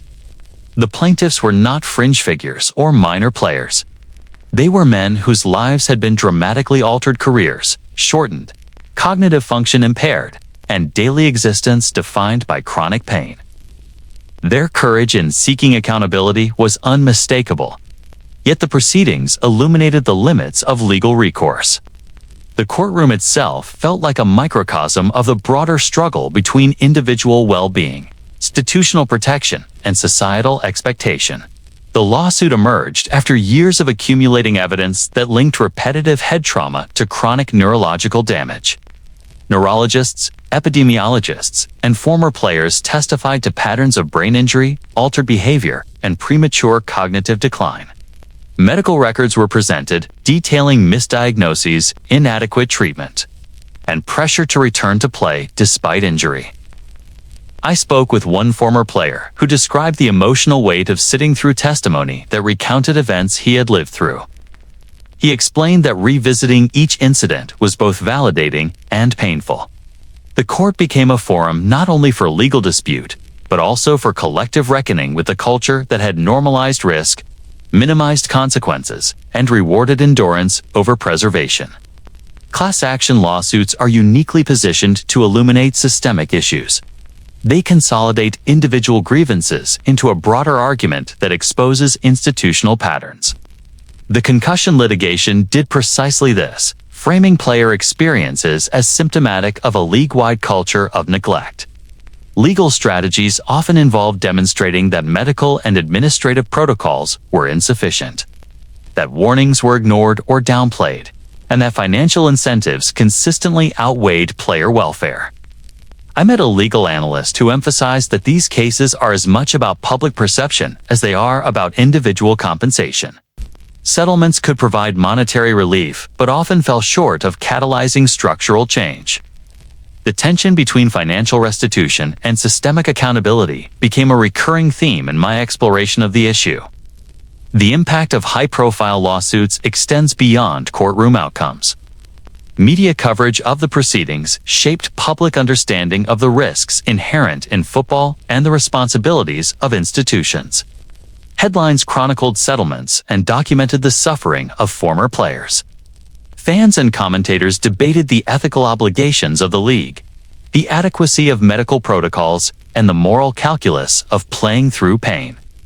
The public dimension of litigation elevated the conversation from individual complaints to societal awareness. Yet the very visibility of these cases also highlighted the limitations of accountability. Settlements, often framed as victories, could simultaneously function as instruments for institutions to manage risk, limit exposure, and maintain operational continuity without fundamentally altering the culture that produced harm. One landmark case involved a former wide receiver whose cognitive function had declined dramatically by his mid-40s. He described difficulty remembering plays, lapses in personal relationships, and an inability to maintain employment.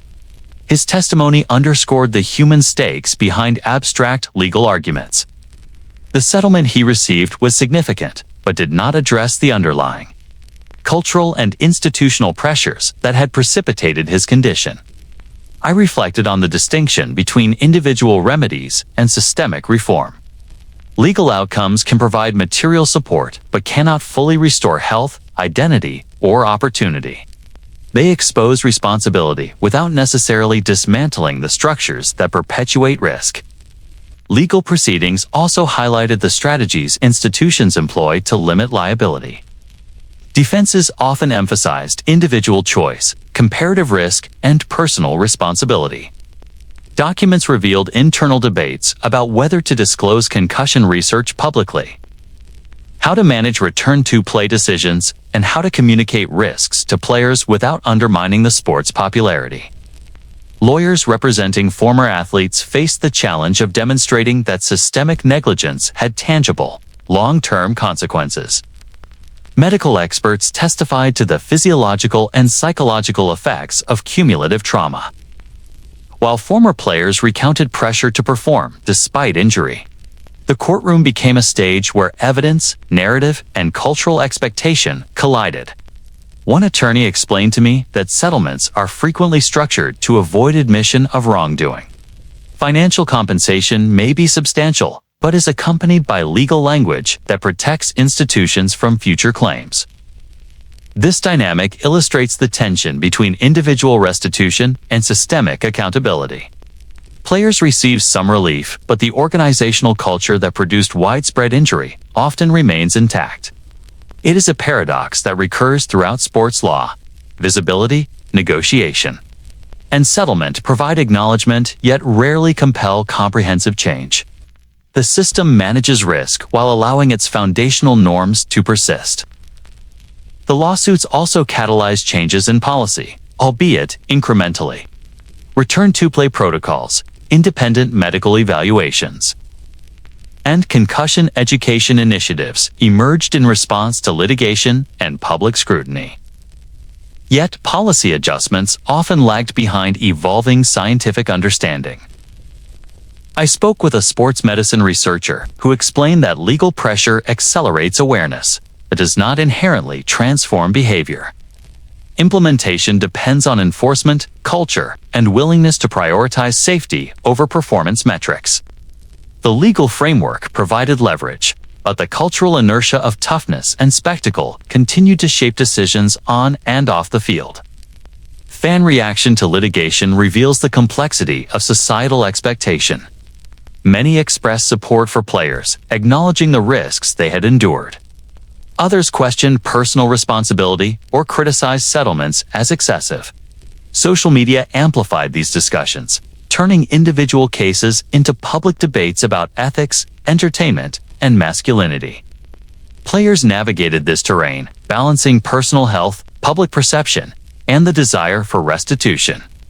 I interviewed a retired linebacker who reflected that the legal process forced him to articulate experiences he'd previously internalized, validating suffering while also exposing systemic inadequacies. The law became a lens through which cultural norms were both challenged and revealed. Economic factors played a significant role in shaping outcomes. Litigation is expensive, protracted, and uncertain. Settlement offers often reflect cost-benefit analysis rather than moral judgment. Institutions weigh potential financial exposure against reputational risk and operational continuity. Players and their attorneys must navigate complex negotiations while coping with physical and cognitive impairments.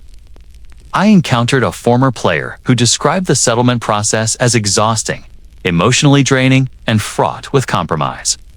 The system offers recognition, but demands resilience and negotiation skill, reinforcing the pattern of endurance that begins in youth football and persists throughout professional careers. The narrative of accountability is further complicated by medical evidence. The science linking repetitive trauma to long-term neurological consequences is robust but complex. I spoke with a neurologist who emphasized that causation is often contested in court, requiring players to prove connections between past injuries and current conditions. Institutional defense teams frequently challenge these linkages, citing confounding variables, individual susceptibility, and alternative explanations. The legal process thus mirrors broader cultural debates. The responsibility for harm is contested. The evidence is scrutinized selectively, and the burden of proof rests on those already harmed. Players are positioned as claimants navigating a system designed to manage risk rather than remediate injury comprehensively. Despite these challenges, litigation has created visibility and pressure for reform. High-profile settlements, public testimony, and media coverage elevated awareness of concussion risks, chronic pain, and systemic pressure to play through injury. Athletes, families, and medical professionals are increasingly engaged in dialogue about prevention, treatment, and culture. Yet the tension between legal remedies and cultural change remains.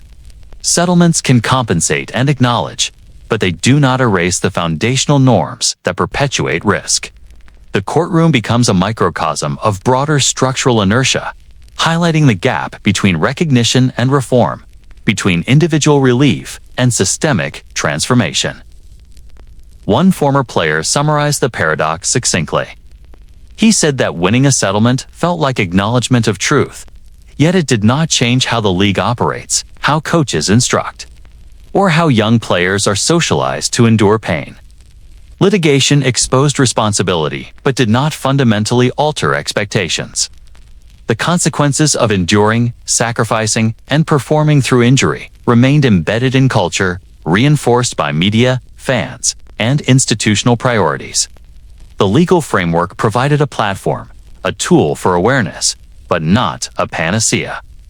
Players gained recognition, compensation, and a voice. Yet the environment that produced widespread injury persisted. The anchor story of the lawsuit demonstrates how the law intersects with culture, economics, and medical practice. It illuminates systemic failure, highlights the human cost of enduring through pain, and underscores the limits of institutional accountability. Legal proceedings provide a lens through which we can examine broader dynamics, yet they also reveal the structural resilience of norms that prioritize performance over preservation. The feedback loop between litigation, media attention, and public perception illustrates how recognition is mediated, managed, and constrained. I first met him in a small clinic tucked away in a suburban strip. He had retired years earlier, but moved from facility to facility, seeking relief that never truly arrived. His gait was cautious, knees stiff, shoulders tight, and his face bore the weight of exhaustion and frustration. The promise of rehabilitation had been everywhere.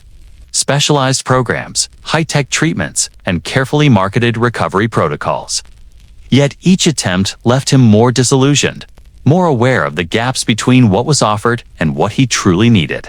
Insurance limitations, the complexity of navigating post-care systems, and the sheer physical toll of years on the field had created a cycle that seemed impossible to escape.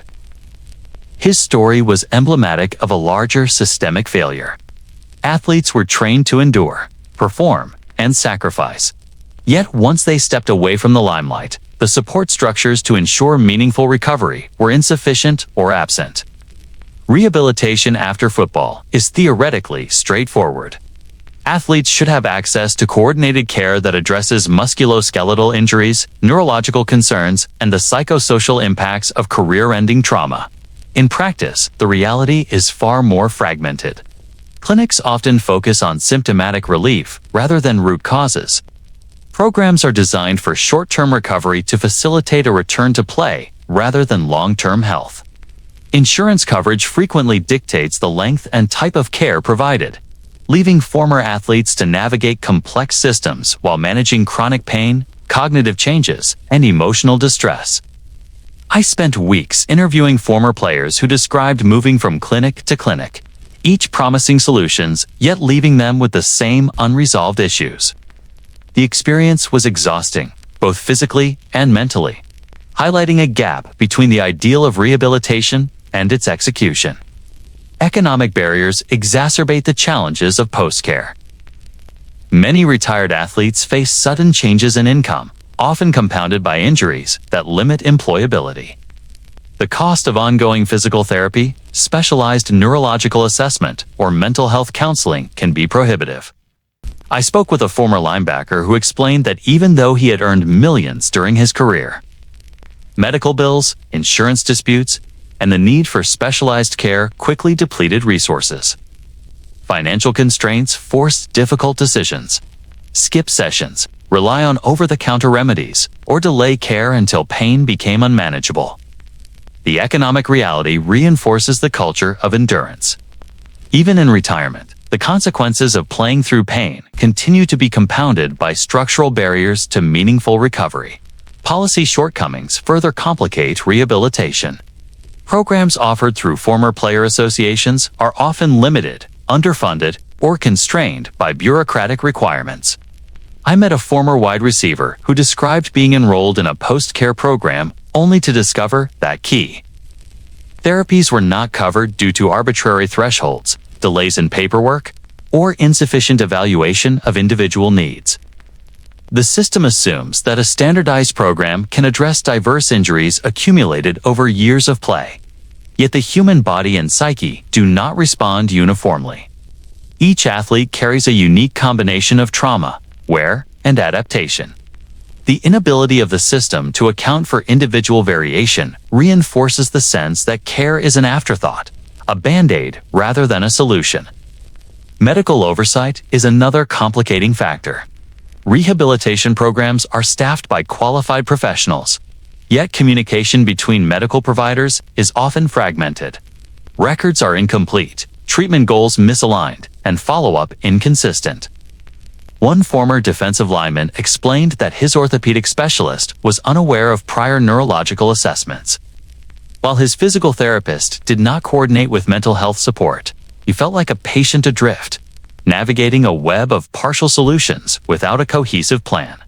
The system assumes a level of self-advocacy and navigation that many athletes, already managing physical and cognitive fatigue, cannot consistently provide.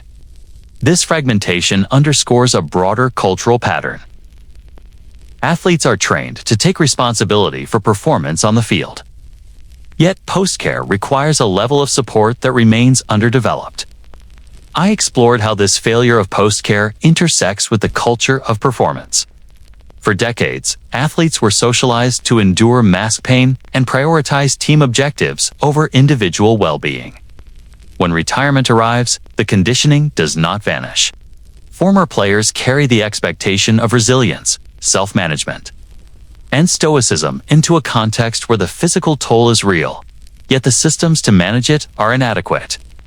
I interviewed a retired running back who described feeling abandoned. The same league that celebrated his ability to play through injury had limited his access to comprehensive post-care. He described the experience as isolating, noting that the psychological impact of abandonment compounded existing physical limitations. Long-term consequences of inadequate rehabilitation are profound. Musculoskeletal deterioration, chronic pain, cognitive decline, and emotional instability often manifests years after retirement. In some cases, athletes require surgical intervention that could have been mitigated with proactive care. I met a former offensive lineman who had undergone multiple joint replacements by age 48. Surgeries he believed were avoidable with early and coordinated intervention. The delay in effective care not only intensified physical challenges but also imposed significant psychological stress. Rehabilitation, when delivered as a fragmented or superficial system, fails to arrest the trajectory of damage accumulated over a professional career. The result is a chronic state of struggle rather than a structured pathway to recovery. Access to mental health support is similarly limited. The psychological burden of transitioning from a high adrenaline, physically demanding career into a slower-paced, injury-laden retirement is substantial. Depression, anxiety, and cognitive decline are common. Programs exist in theory, yet cultural stigma, inadequate funding, and fragmented delivery reduce efficacy. I spoke with a sports psychologist who emphasized that many former athletes suffer silently, assuming that seeking help is a sign of weakness or failure. This mirrors patterns developed during playing years, enduring adversity privately, hiding vulnerability, and prioritizing outward performance. The continuity of this mindset makes effective rehabilitation both a practical and cultural challenge. The stories of bounced rehabs and incomplete care illuminate the limitations of insurance structures. Coverage often does not account for the cumulative impact of years of high-intensity contact sport. I met a former defensive back whose policy restricted physical therapy to a finite number of sessions annually, leaving him to pay out of pocket for extended programs required to address chronic injury. Inconsistent authorization, bureaucratic delays, and high costs created barriers to meaningful recovery. Players are forced to navigate systems designed for episodic care rather than long-term management of complex, multifaceted injuries. The financial and administrative burden becomes an additional source of stress, compounding physical and emotional strain. The systemic failure of post-care also affects family dynamics. I interviewed spouses who described shouldering responsibilities for medical management, transportation to multiple clinics, and emotional support. One partner explained that she became both caregiver and advocate, navigating insurance claims, coordinating appointments, and attempting to monitor adherence to therapy programs. The emotional labor associated with post-care is rarely acknowledged publicly. Yet it represents a significant and often underappreciated aspect of the culture of pain. Families experience the downstream consequences of inadequate rehabilitation in ways that mirror the institutional shortcomings themselves. Transitioning from fragmented care to sustainable rehabilitation is hindered by policy, economic, and cultural inertia. Programs designed to address long-term needs require funding, coordination, and recognition of unique athlete experiences. I spoke with a former team physician who noted that rehabilitation often prioritizes the visible or immediate over the systemic and chronic. Athletes conditioned to endure and perform may accept suboptimal care, reinforcing the cycle. Without structural reform, post-care remains reactive, superficial, and misaligned with the needs of those it purports to serve. The anchor story of a retired player moving from rehab to rehab embodies the intersection of culture, economics, and systemic insufficiency. His experiences reveal the limitations of care, the barriers imposed by policy and insurance, and the human cost of prioritizing short-term solutions over comprehensive support. The consequences of this failure extend beyond individual health, impacting families, careers, and long-term quality of life. Understanding the inadequacy of post-care is essential to understanding the full arc of injury, recovery, and institutional responsibility within football culture. The pattern is clear. Decades of socialization around endurance, the valorization of sacrifice, and fragmented medical systems converge to produce a post-care landscape that is reactive, insufficient, and often punitive. Players who devoted their bodies to the sport confront a reality in which recovery is limited, costly, and inconsistent. The promise of rehabilitation frequently falls short of addressing the root causes of injury or the psychological toll of a career defined by relentless physical demand. The gap between expectation and reality leaves many navigating life with diminished function, ongoing pain, and limited support. I remember sitting across from him in a quiet apartment filled with trophies, jerseys, and photographs that chronicled a lifetime of achievement. He was a former star, someone whose identity had been intertwined with the rhythm of training camps, the roar of the crowd, and the disciplined grind of preparation. Now, years into retirement, he struggled with a sense of emptiness, a lingering question about who he was outside the game. He told me that for as long as he could remember, his worth had been measured by his ability to perform, to endure pain, and to maintain status within a culture that celebrated toughness above all else. The transition away from the field had been disorienting and isolating. What he did not yet realize was that his struggle was neither unique nor entirely personal. It It was part of a larger psychological ecosystem cultivated over decades of training, competition, and cultural expectation. Identity in football is often inseparable from performance.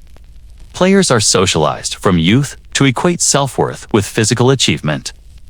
I spoke with a sports psychologist who explained that the developmental trajectory of football athletes fosters a strong, sometimes rigid, identity centered on competence, resilience, and physical dominance. The problem arises when the body can no longer perform at previous levels, whether due to injury, aging, or cognitive decline.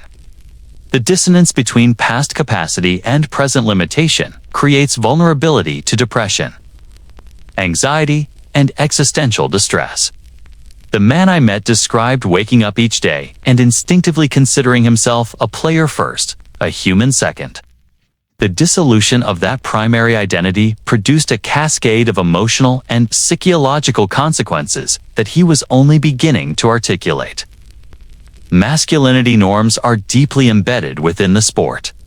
I heard repeatedly from former players that expressing vulnerability, seeking help, or acknowledging fear was discouraged, often implicitly enforced through locker room culture.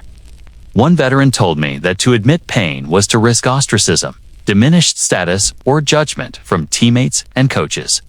Over time, these norms became internalized. The men I spoke with carried unspoken rules about stoicism and self-reliance into retirement, limiting their ability to seek psychological support. The internalization of these norms intersects with the physiological and cognitive consequences of injury, creating a situation in which the very culture that valorizes strength simultaneously undermines mental well-being. Depression and suicide risk are tragically common outcomes of this interplay between identity, injury, and cultural expectation.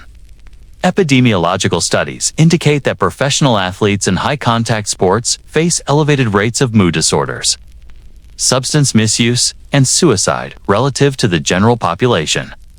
I met several former players who described periods of profound hopelessness, difficulty maintaining relationships, and thoughts of ending their own lives. One former linebacker recounted waking in the middle of the night, overwhelmed by memories of pain endured and a sense of purposelessness. He told me that he had never considered mental health as a legitimate concern during his career. The culture had taught him to prioritize toughness above self-reflection. The resulting psychological burden is often unrecognized, untreated, and compounded by social isolation. Barriers to mental health care are both structural and cultural. Insurance coverage may not adequately address psychological support, especially when combined with physical rehabilitation. Clinics that focus on cognitive or emotional recovery are often geographically or financially inaccessible. The stigma surrounding mental health within football compounds these barriers. I spoke with a retired running back who delayed seeking help for years because he feared being judged or labeled weak. When he finally engaged with therapy, he found relief, but noted that the process required not only professional guidance, but also a dismantling of lifelong internalized norms. The intersection of cultural expectation, financial limitation, and logistical barriers illustrates the complex landscape that former players navigate when addressing psychological well-being. The story of identity and masculinity extends beyond individuals to affect relationships, family, and community. Spouses, children, and friends are often the first to recognize changes in mood, personality, or behavior. I spoke with a mother whose son had been a promising high school athlete and later struggled with depression after leaving the sport. She described how his sense of self was entirely contingent on athletic performance, leaving him ill-equipped to navigate adulthood once injuries curtailed his career. Family members frequently assume caretaker roles, navigating medical, emotional, and logistical challenges. The broader network experiences secondary trauma, illustrating the ripple effect of cultural and psychological pressures cultivated within football. Institutional structures have not historically prioritized the psychological health of players. Training programs, coaching curricula, and professional organizations have emphasized physical conditioning, tactical acumen, and resilience under pressure. Emotional literacy, self-reflection, and identity transition programs were historically absent. I met a former coach who reflected on his decades of experience and admitted that the culture he perpetuated prized toughness and endurance, but often ignored the human cost. Players left underdeveloped emotionally and socially, conditioned to derive worth exclusively from performance metrics. The gap between the development of physical skill and emotional resilience sets the stage for the psychological crises many athletes face post-retirement. I explored the role of peer networks in shaping identity.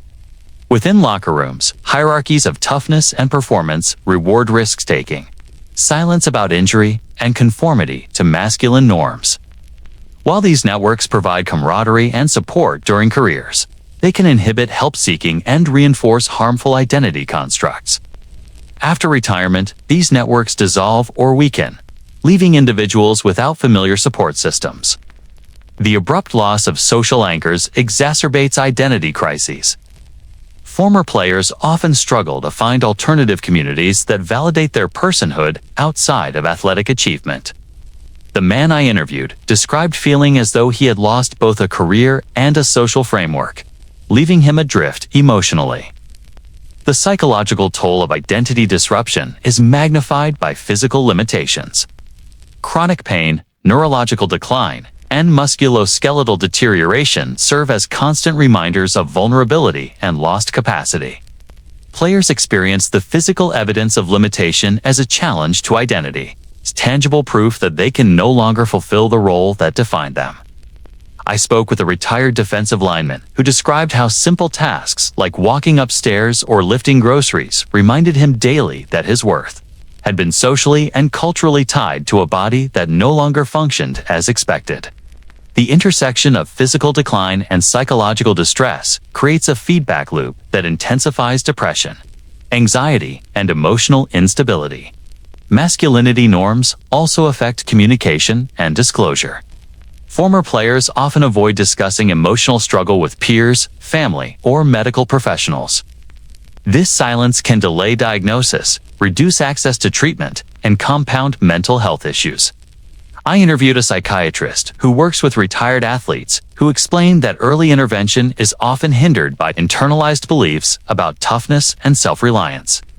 Patients frequently present only when crises reach a critical point, by which time the intervention required is more intensive, complex, and costly.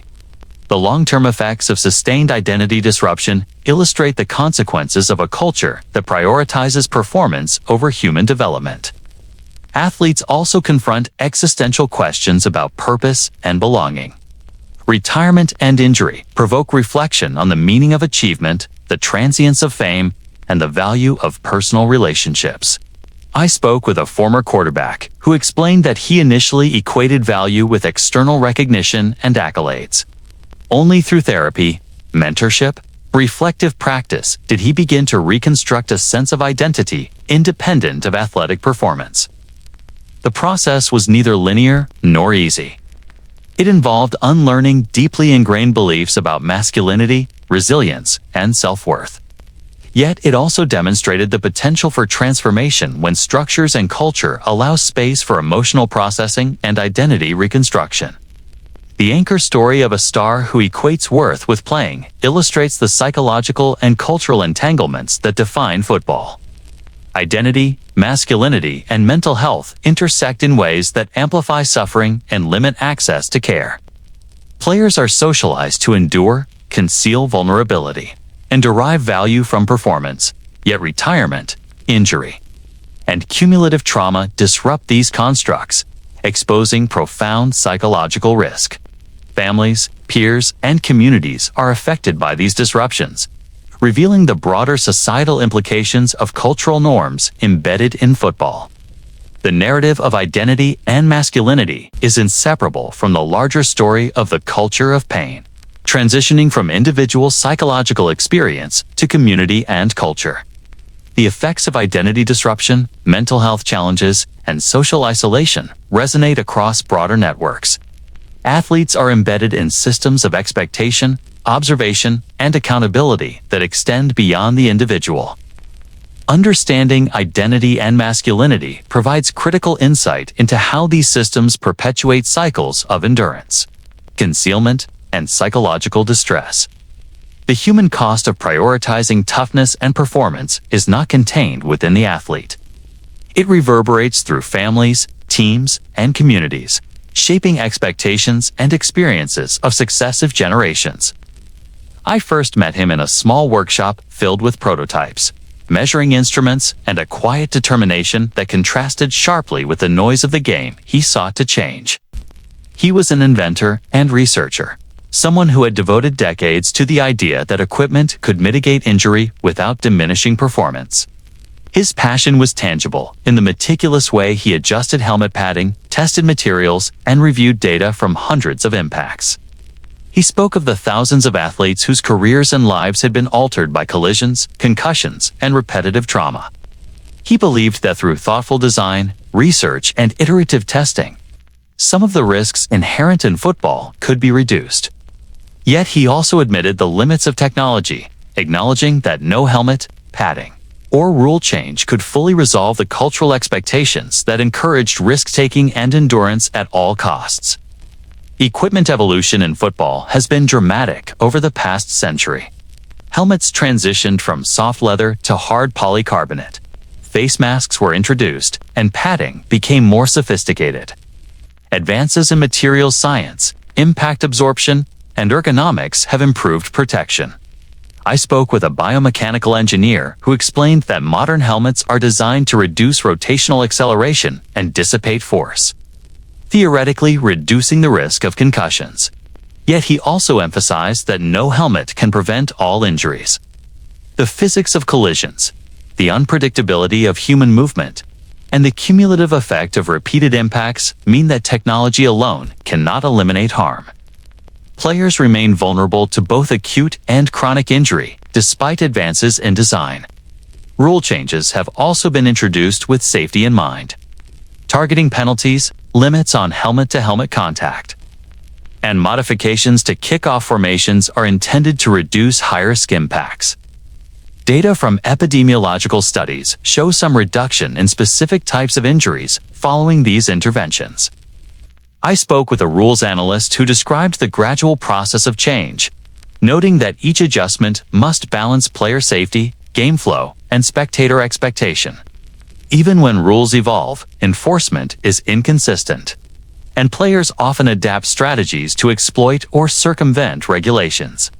As a result, intended safety improvements can be limited in their real-world effect. The unintended consequences of technological and rule-based interventions are significant. When helmets provide the perception of increased protection, players may adopt riskier behaviors, a phenomenon known in research as risk compensation. I met a former defensive back who admitted that as equipment improved, he felt emboldened to lead with his head in tackling, believing the helmet would prevent serious injury. That confidence, reinforced by coaching expectations and competitive pressures, often led to injuries the equipment could not prevent. Similarly, rule changes that penalize specific actions can shift the nature of collisions rather than eliminate them. Players continue to experience high-impact forces, but the dynamics are different, sometimes producing new patterns of injury. The anchor story of an inventor promising safer equipment illustrates both hope and limitation. He shared stories of athletes who benefited from incremental improvements, as well as those whose careers were shortened despite technological advances. He emphasized that no helmet could counteract the broader culture that valorizes playing through pain. Equipment is a tool, not a cure. The cultural and psychological dimensions of risk-taking, endurance, and identity remain primary determinants of injury exposure.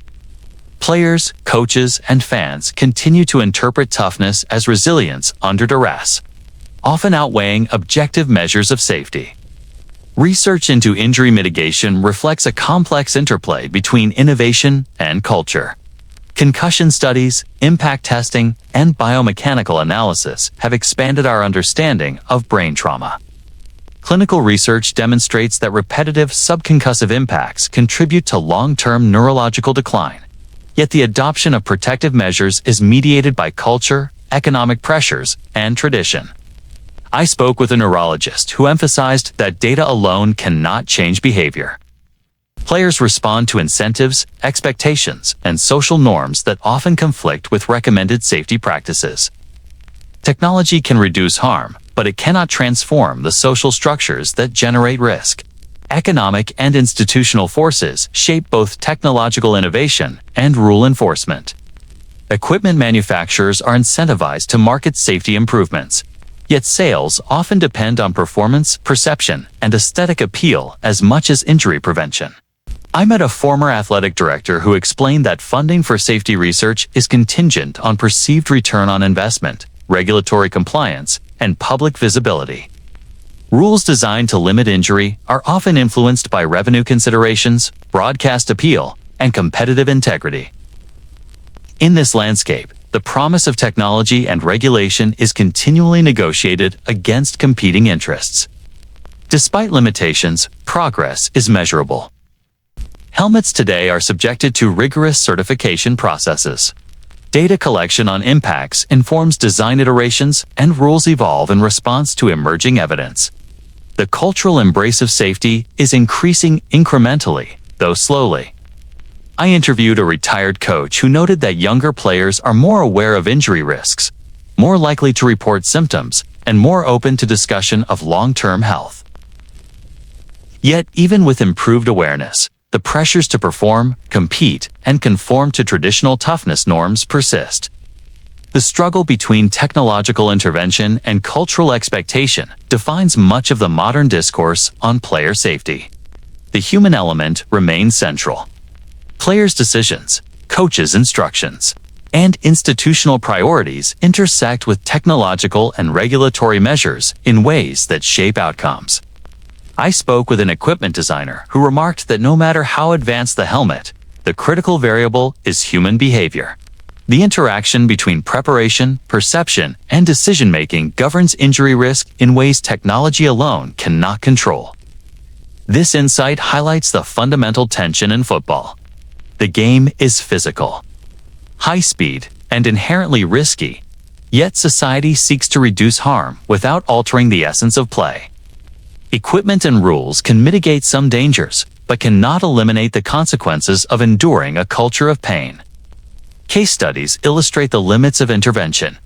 I met a former linebacker who experienced multiple concussions despite wearing the latest helmet and adhering to revised tackling guidelines. The severity of his cognitive decline surprised both him and his medical team.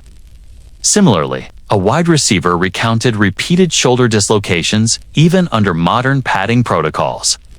These stories reveal the gap between theoretical protection and lived reality.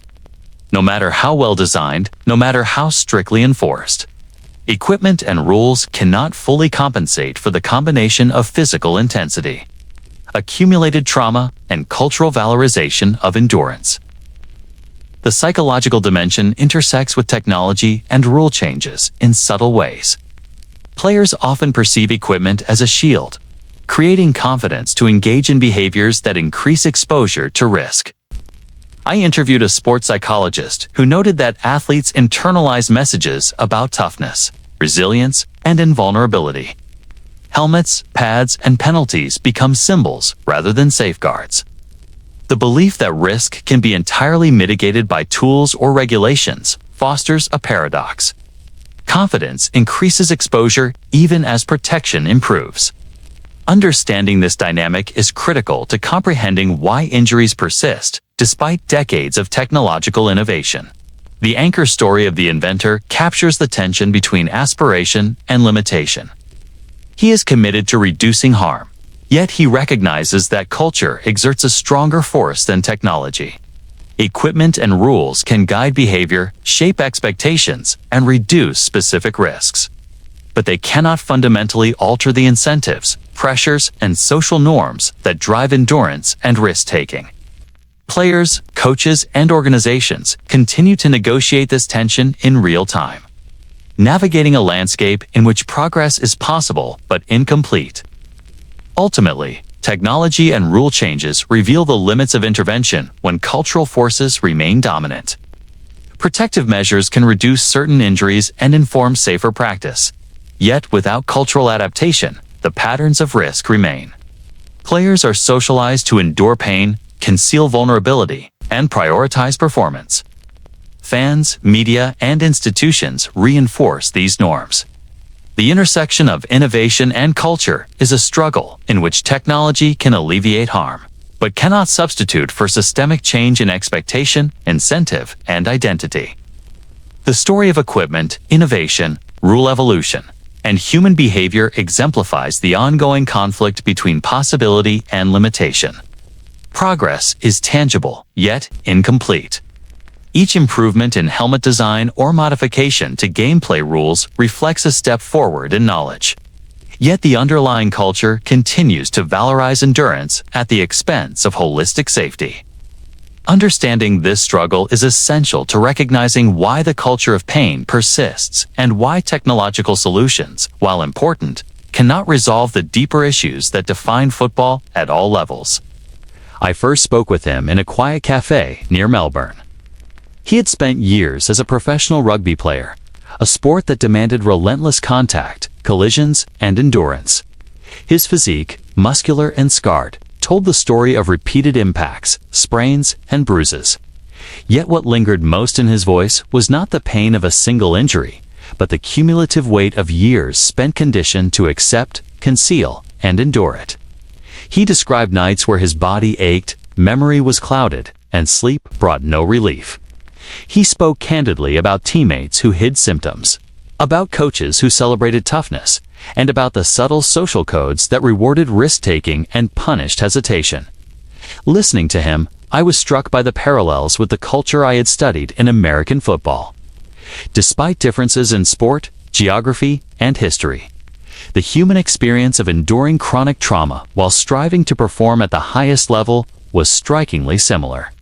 Contact sports worldwide share common pressures, yet cultural norms and institutional practices vary.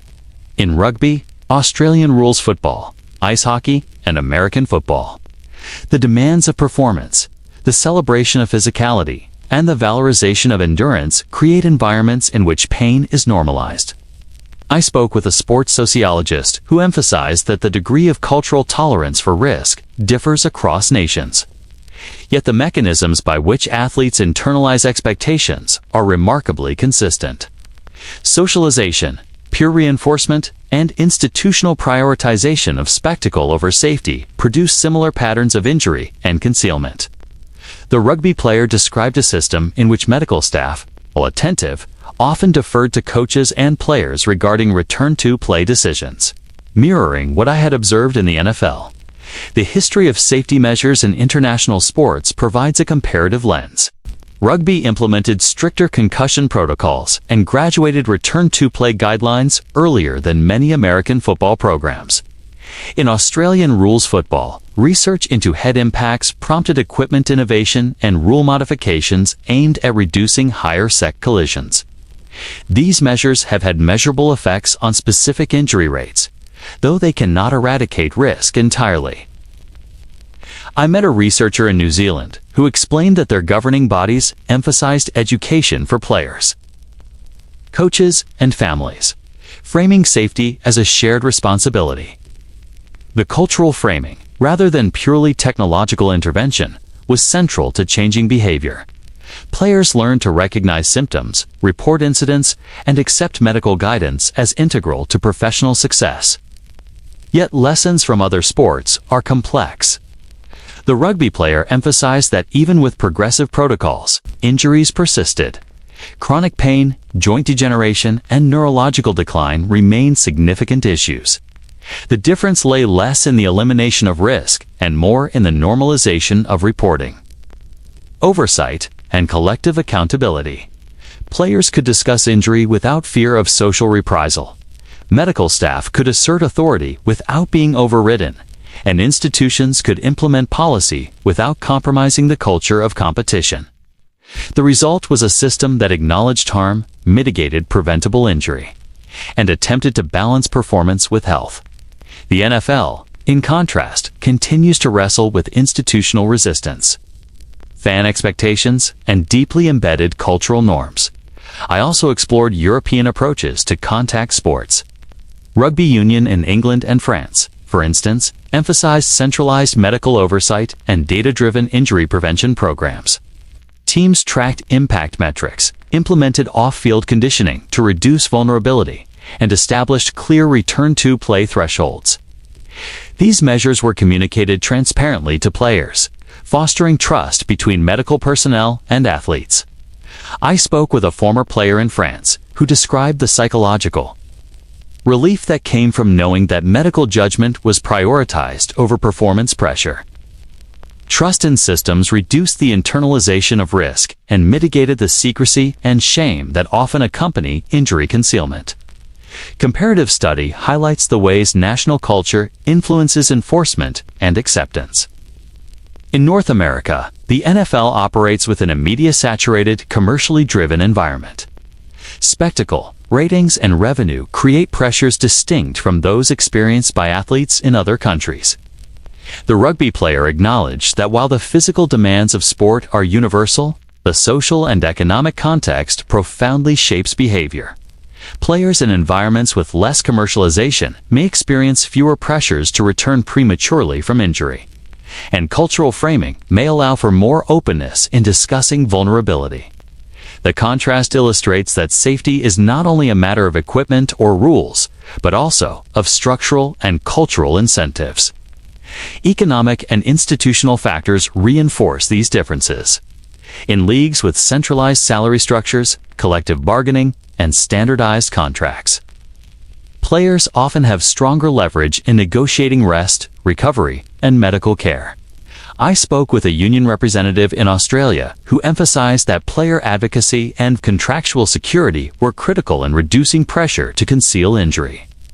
In the NFL, where contracts are often heavily incentivized, an individual performance directly affects financial outcome. Players face higher stakes in deciding whether to disclose symptoms or return from injury prematurely. Comparative analysis suggests that structural supports alongside cultural adaptation are essential in mitigating harm. Cross-sport and international perspectives also reveal patterns in long-term outcomes. Retired rugby players, Australian rules athletes, and North American football players frequently confront similar post-career challenges: musculoskeletal deterioration, chronic pain, cognitive decline, and psychological distress. The prevalence of these outcomes across sports underscores that the underlying risk is not merely the specific mechanics of play, but the combination of physical exposure, cultural expectation, and institutional response. The rugby player described peers who had retired with debilitating joint issues, mood disorders, and persistent anxiety, illustrating the universality of long-term consequences. Psychological experience is shaped not only by culture, but by visibility. In sports with smaller audiences, injury concealment is culturally discouraged, partly because close-knit communities observe and track performance collectively. In contrast, leagues with massive media exposure incentivize hero narratives, valorizing players who endure injury and demonizing those who show vulnerability. I reflected on conversations with athletes across continents and noted that media and fan expectation are inseparable from personal experience. Whether in Melbourne, London, or New York, the human cost is amplified when societal pressure aligns with physical risk. The anchor story of the rugby player also highlights lessons that are difficult to transplant. While rule changes, education, and oversight can reduce specific injuries, the underlying culture of endurance, toughness, and sacrifice persists. The NFL can learn from systems that prioritize reporting, oversight, and trust between players and medical staff. Policies emphasizing transparency, collective responsibility, and evidence-based injury management have demonstrated efficacy. Yet these lessons face structural, economic, and cultural barriers. Simply copying rules or helmet designs is insufficient if the social incentives that perpetuate risk remain unchanged. Equipment adaptation provides another comparative insight. Rugby and Australian rules football utilize lighter padding, emphasizing agility and mobility, while helmets in American football are heavier and designed for high-velocity collisions. The engineering choices reflect both the mechanics of play and the embedded culture of each sport. I spoke with a biomechanical researcher who explained that cultural expectation interacts with equipment design. Heavier helmets may create a perception of protection that encourages risk-taking, while lighter equipment encourages strategic evasion and technique modification. These subtle differences illustrate that technology alone cannot overcome entrenched cultural norms. I explored post-career support across sports. In nations with smaller leagues, retired athletes often benefit from structured transition programs, psychological support, and mentoring networks. The rugby player described mentorship initiatives that paired younger retirees with veterans who had navigated identity transitions, rehabilitation, and psychological recovery. In the NFL, formal transition support exists, but is often fragmented, underfunded, or inaccessible. Comparative analysis suggests that structured support and community engagement significantly influence long-term well-being, reinforcing the importance of cultural and institutional frameworks. The cumulative lesson from cross-sport comparison is that injury, pain, and identity disruption are universal phenomena in contact sports. The variation lies in how culture, policy, economics, and oversight intersect to shape behavior and outcomes.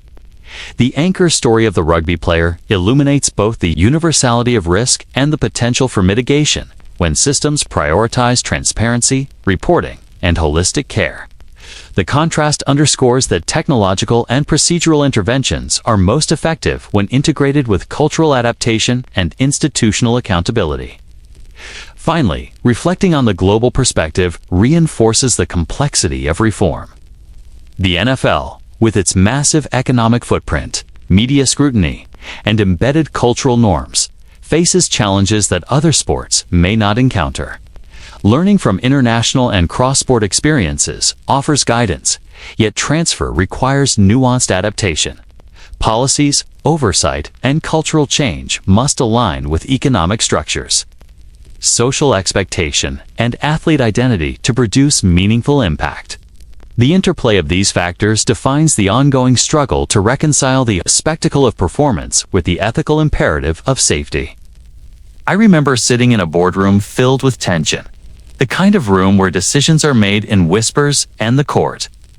Revenue and reputation hangs heavier than any statute or ethical guideline. A table full of executives, team owners, and league officials debated the implementation of new safety measures. Helmets, concussion protocols, medical oversight, and return-to-play policies were on the agenda. On paper, the reforms were modest and measured, designed to reduce risk incrementally. Yet the discussion revealed the profound resistance embedded in the business of football. Owners worried about ratings, sponsorship, and the potential for reduced competitiveness. Team executives feared losing marquee players to mandatory rest periods. Broadcasters expressed concerns about audience engagement and the spectacle of play. In that room, the human cost of injury and the ethical imperative of reform were secondary to the short-term calculus of profit and perception.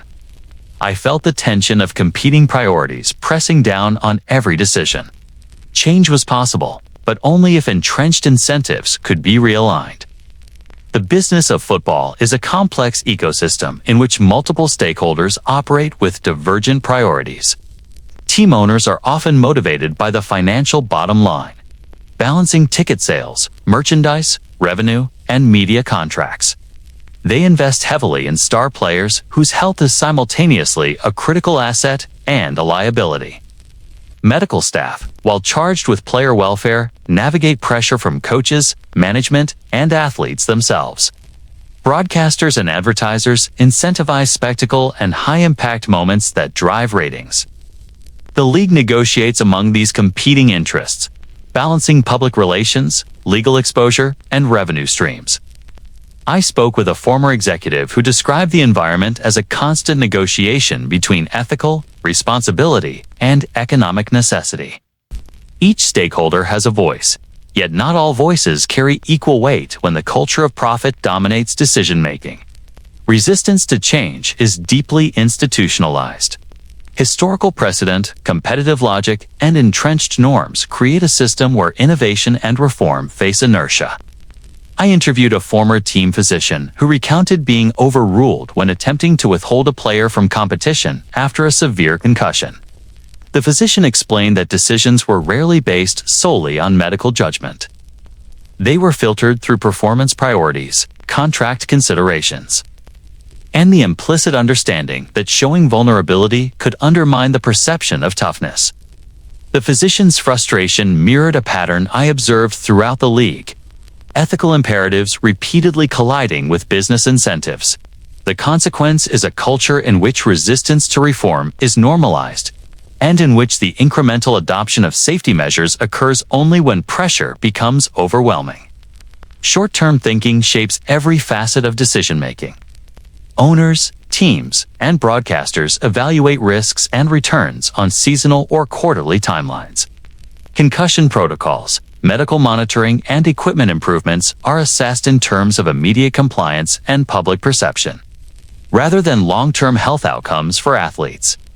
I spoke with a league analyst who emphasized that the same short-term perspective that drives team strategies on the field also drives organizational decision-making off it. Investments in player welfare are weighed against revenue opportunity cost, audience engagement, and shareholder expectations. This myopic view perpetuates risk, as the long-term consequences of repeated trauma are largely externalized or deferred, often surfacing only decades after the athlete leaves the field. The anchor story of the stalled reform meeting captures the human and institutional dynamics of resistance. Proposals for stricter concussion protocols, mandatory rest periods, and independent medical oversight were tabled and debated for months before any action was taken. Each amendment diluted the original intent, reflecting the compromises demanded by stakeholders with competing priorities. The discussion was not about denying the reality of injury or the ethical imperative to protect players. It was about negotiating how much risk could be tolerated, who bears responsibility, and how to manage perception. The final resolution fell short of meaningful reform, highlighting the structural challenges inherent in aligning business incentives with player safety. Historical patterns reinforce this tension. Football has long been a high-risk spectacle, celebrated for its physicality and endurance. Innovations in equipment and medical protocols have been adopted inconsistently and often in response to crisis or litigation, rather than proactive consideration of player welfare. I spoke with a historian of sport who described the pattern as cyclical. An injury scandal triggers attention. Reforms are proposed, and short-term resistance delays meaningful change. Over time, incremental measures are adopted, but the culture and business incentives often remain largely intact. The historian emphasized that understanding the business of football is essential to understanding why injuries persist despite technological and regulatory advancements.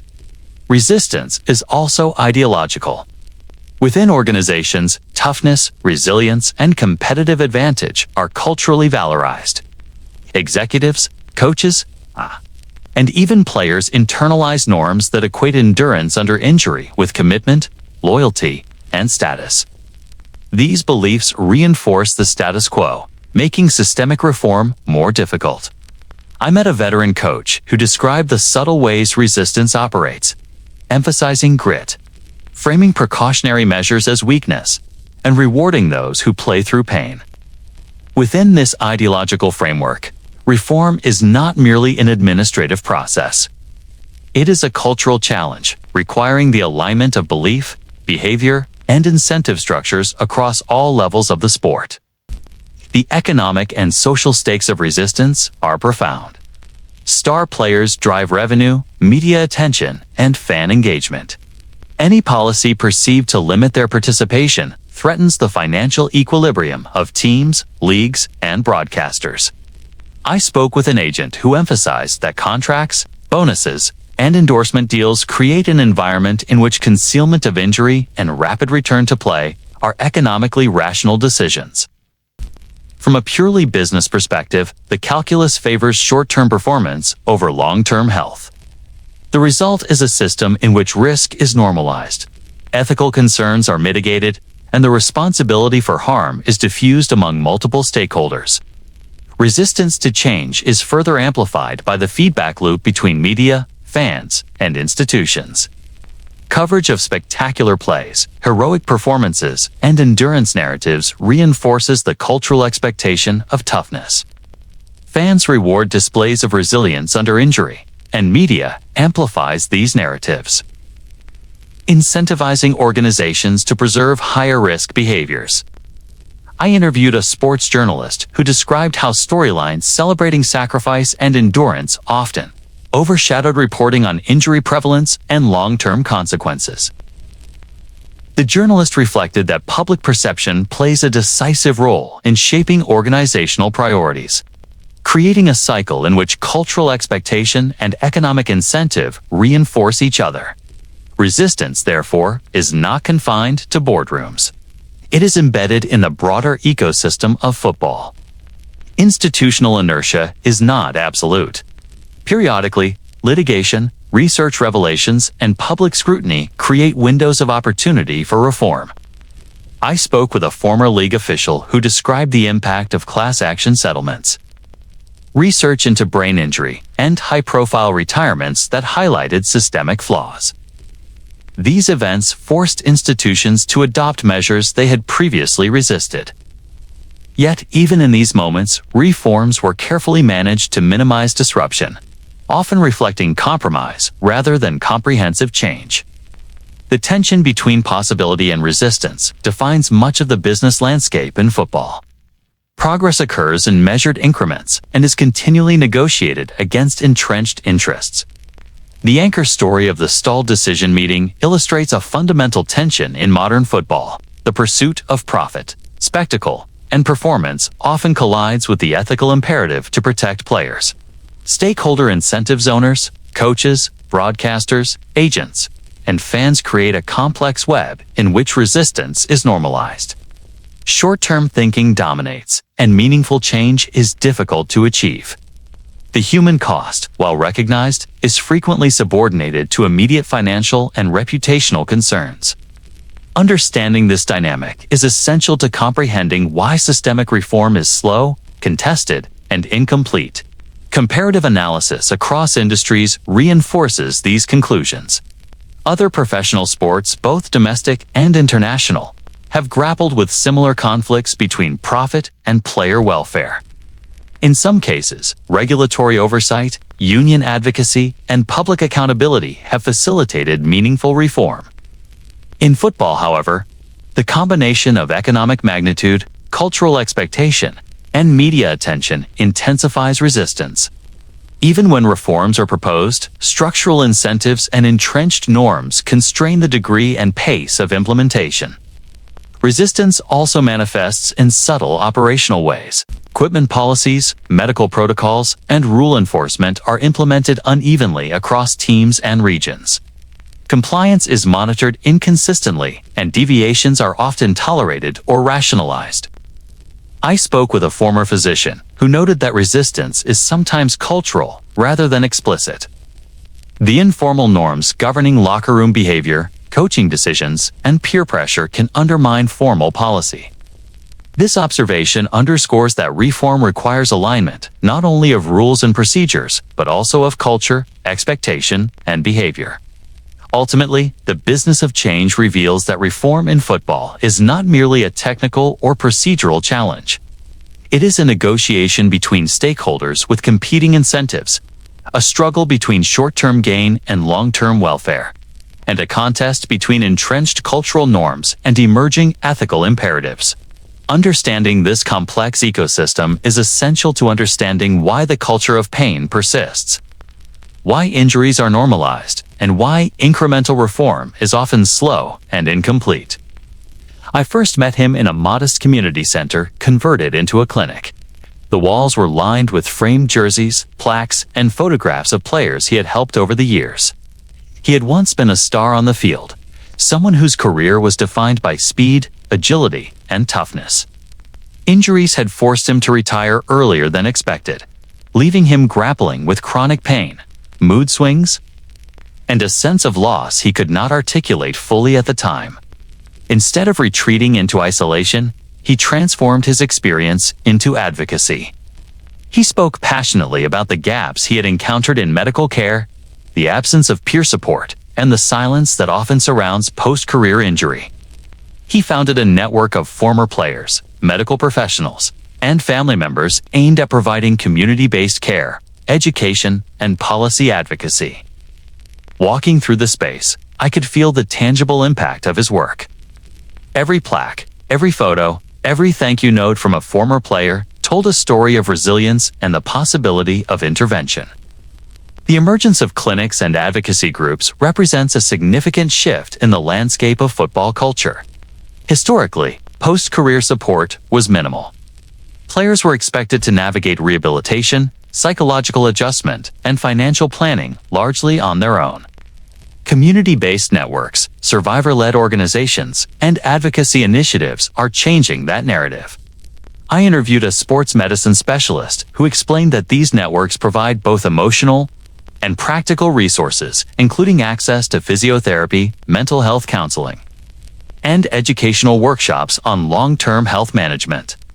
By creating spaces where former athletes can share experiences and strategies, these organizations address the isolation and stigma that have historically compounded injury-related suffering. The anchor story of the former player turned advocate illustrates how lived experience fuels systemic change. He described organizing workshops that teach players to recognize early symptoms of cognitive decline, manage chronic pain safely, and navigate medical and insurance systems. Importantly, these programs also focus on mental health, destigmatizing the pursuit of psychological support and emphasizing the importance of community. I spoke with several former players who had attended these sessions. One described it as life-altering, noting that for the first time, he felt his experience was acknowledged and his concerns validated. Another emphasized that peer mentorship helped normalize conversations about vulnerability, reducing the shame that had previously prevented them from seeking help.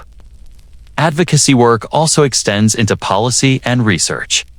Former players, often leveraging their professional credibility, collaborate with medical researchers, legislators, new league officials to propose meaningful reforms.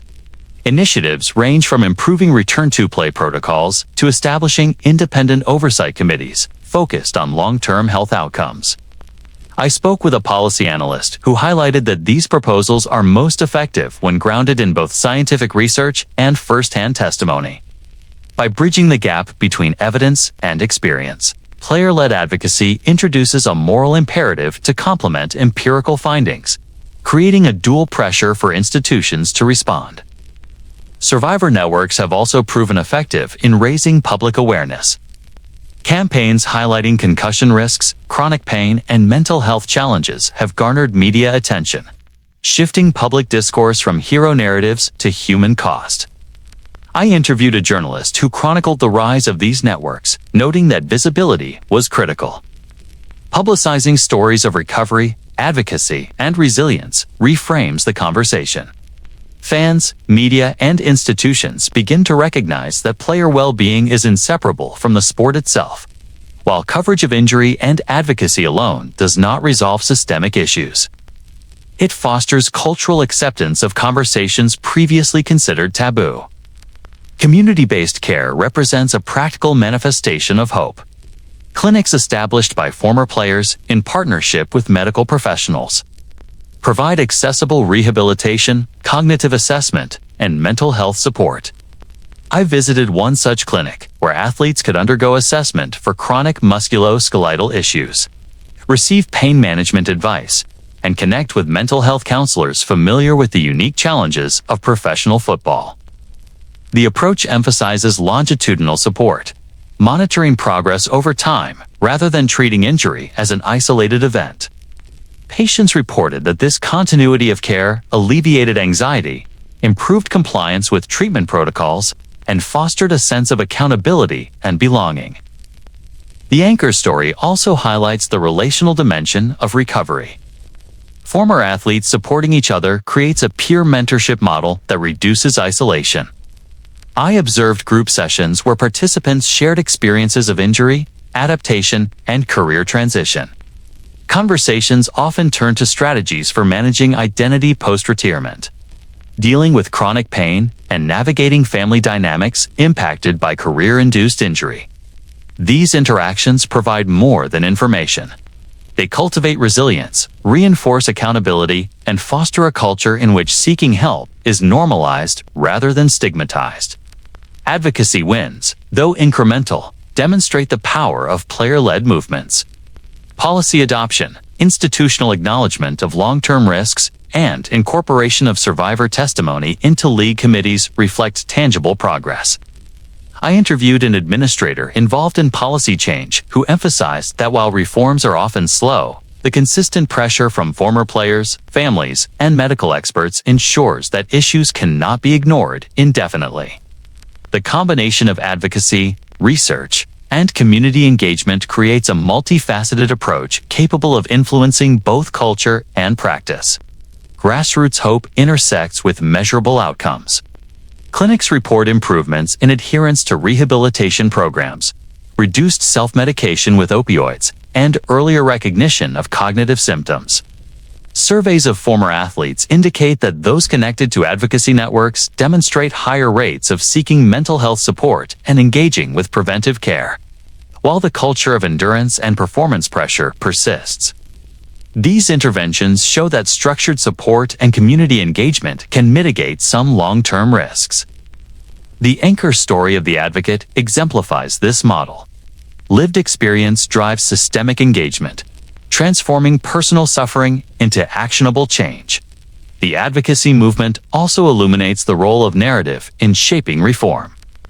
By documenting the stories of players who have endured chronic injury, depression, or cognitive decline, these organizations create compelling moral arguments for systemic change. I observed how presentations combining personal testimony with research findings influenced stakeholders in both medical and league contexts. The human element reinforces the urgency of reform in a way that statistics alone cannot. Audiences, policymakers, and decision-makers are compelled to consider both the ethical and practical dimensions of player well-being. Education forms another pillar of emerging hope. Former players lead workshops for current athletes, emphasizing symptom recognition, pain management strategies, and cognitive health. They also engage with youth and amateur programs, instilling a culture of awareness and caution early in athletic development. The long-term impact of these initiatives remains to be fully measured. Yet anecdotal evidence suggests increased self-reporting of injuries and reduced reliance on risky practices. I interviewed a youth coach who integrated these principles into training, noting that players now discuss pain and fatigue more openly, reflecting a shift in cultural norms. Importantly, advocacy initiatives are not isolated to large urban centers. Programs extend to rural and underserved areas where access to specialized medical care is limited. Mobile clinics, telehealth consultations, and partnerships with local providers expand reach and provide continuity of care. The anchor story of the former player emphasizes inclusivity, ensuring that all former athletes, regardless of geography, have access to resources that can mitigate the long-term consequences of career-related injury. The narrative of emerging hope is intertwined with persistence. Change is gradual, often contested, and requires sustained advocacy. Yet the anchor story illustrates that meaningful progress is possible when that most affected lead the effort. Clinics, survivor networks, educational programs, and policy initiatives collectively represent a shift from reactive intervention to proactive engagement. The human cost of football remains significant, but the capacity for community, accountability, and reform demonstrates that systemic harm is not inevitable. Finally, the anchor story underscores the interplay between agency and structure. Former players exercising agency in advocacy, clinics, and mentorship challenge the structural inertia of leagues, contracts, and cultural expectation. By transforming personal experience into collective action, they create spaces in which injury, pain, and identity challenges can be addressed constructively. The emergence of hope through player-led movements demonstrates that even in a culture defined by endurance, concealment, and systemic resistance, it is possible to foster change, accountability, and support. I first stepped onto the field at a youth football league that had made a deliberate choice to rethink the game. The players were young, energetic, and fiercely competitive. But the contact was modified. Tackles were reduced, full-speed collisions limited, and techniques emphasized safety alongside skill development. Parents and coaches watched closely, some skeptical, some hopeful. The league's philosophy was clear. The future of football could not be sustainable if it continued to valorize injury and long-term harm. This small experiment, a pilot program in a suburban town, offered a glimpse of what prevention might look like.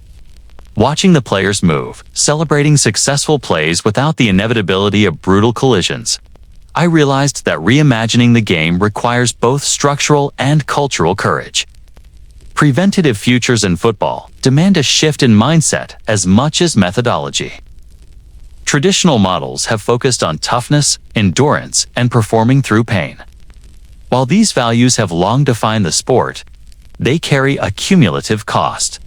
Research consistently demonstrates that repeated exposure to high-impact collisions in youth and adolescent athletes increases the risk of musculoskeletal injury, cognitive decline, and long-term functional impairment.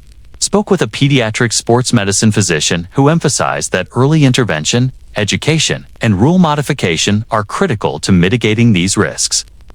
The physician described programs that introduce skill development, proper tackling techniques, and non-contact alternatives to ensure that young athletes develop competence without unnecessary harm.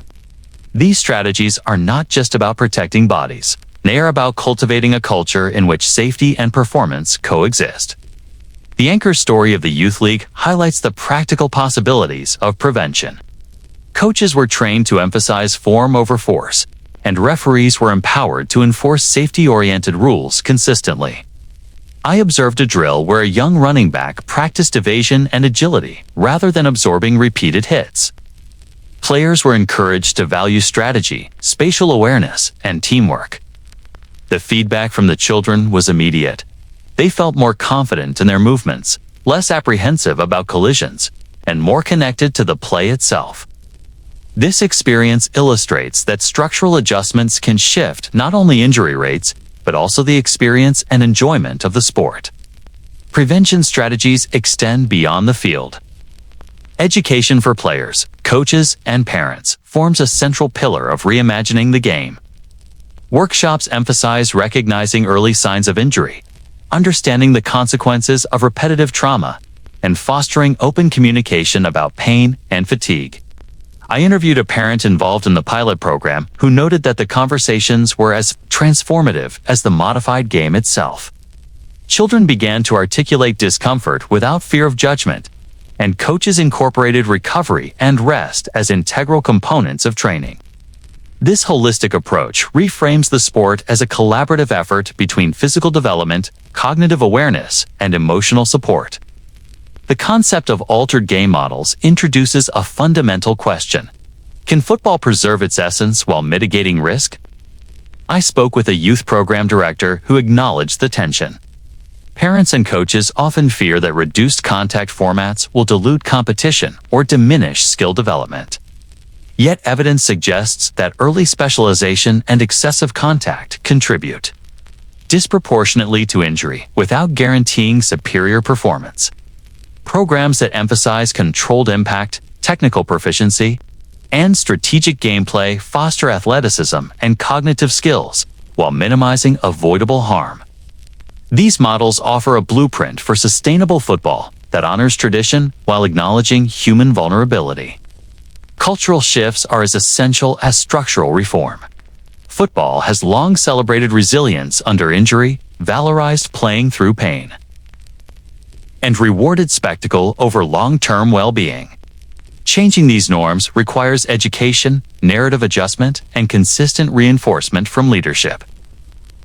I spoke with a former collegiate athlete turned coach who emphasized that instilling new values at the youth level is foundational. By modeling safe behavior, reinforcing reporting of injury and celebrating smart play. The next generation of athletes can internalize principles that may gradually shift professional culture over decades.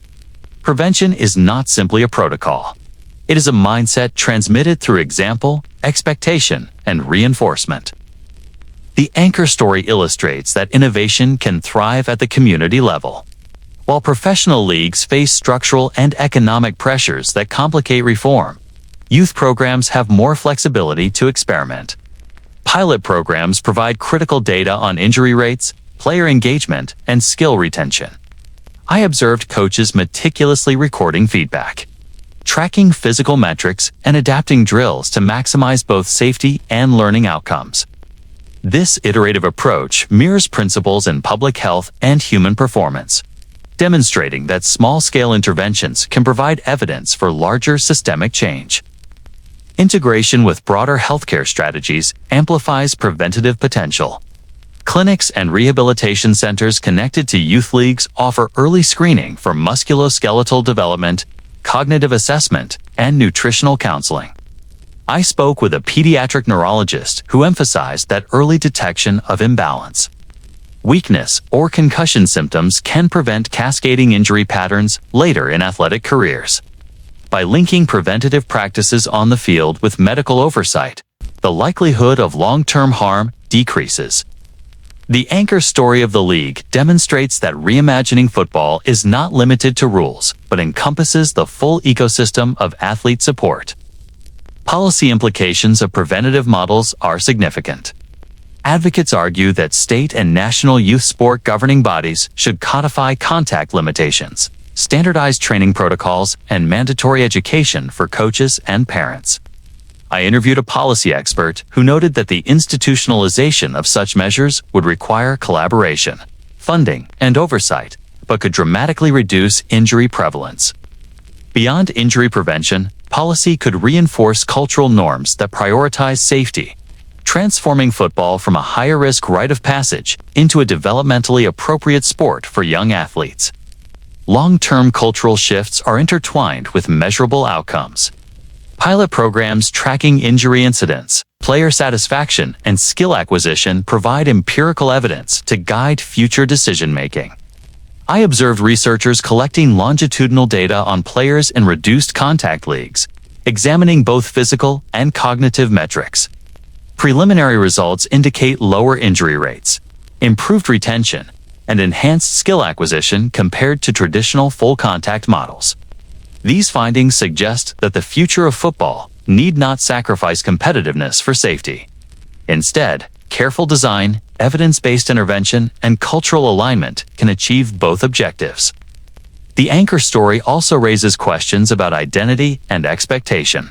Players, coaches, and parents must renegotiate definitions of toughness, commitment, and success. Traditional narratives valorize enduring pain as proof of character. Preventative models encourage redefining excellence in terms of strategy, technique, and resilience without injury. I interviewed a former high school athlete who transitioned from full contact to modified play. He noted that initial resistance was strong, but over time, players recognized that skill, awareness, and teamwork were more meaningful measures of growth than the ability to absorb repeated hits. This shift in perception is crucial to sustaining preventative strategies. Emerging technologies complement preventative efforts: sensor-embedded equipment, wearable monitoring, and performance analytics provide real-time data on collision impact, fatigue, and biomechanical stress. I spoke with a sports scientist who emphasized that while technology cannot eliminate injury risk, it enables informed decision-making, early intervention, and targeted coaching. In the pilot league, wearable sensors tracked hits and motion patterns, helping coaches adjust drills and rotations to minimize cumulative trauma. This combination of cultural, structural, and technological intervention creates a comprehensive model for reimagining the game. Community engagement reinforces adoption. Parents, local schools, and youth organizations play an essential role in normalizing safety practices. I observed meetings where families were educated on injury prevention, cognitive health, and the importance of reporting symptoms. Community buy-in ensures that preventative measures are reinforced outside formal practice settings, creating consistency that supports both physical safety and cultural transformation. The anchor story demonstrates that reimagining football extends beyond the field. It requires collective effort across families, coaches, administrators, and healthcare providers. Sustainability is central to preventative futures. Pilot programs must be scalable, adaptable, and culturally acceptable to have long-term impact. I interviewed a program director who stressed that small successes provide templates for larger implementation. Data-driven evaluation, continuous feedback, and iterative improvement are essential.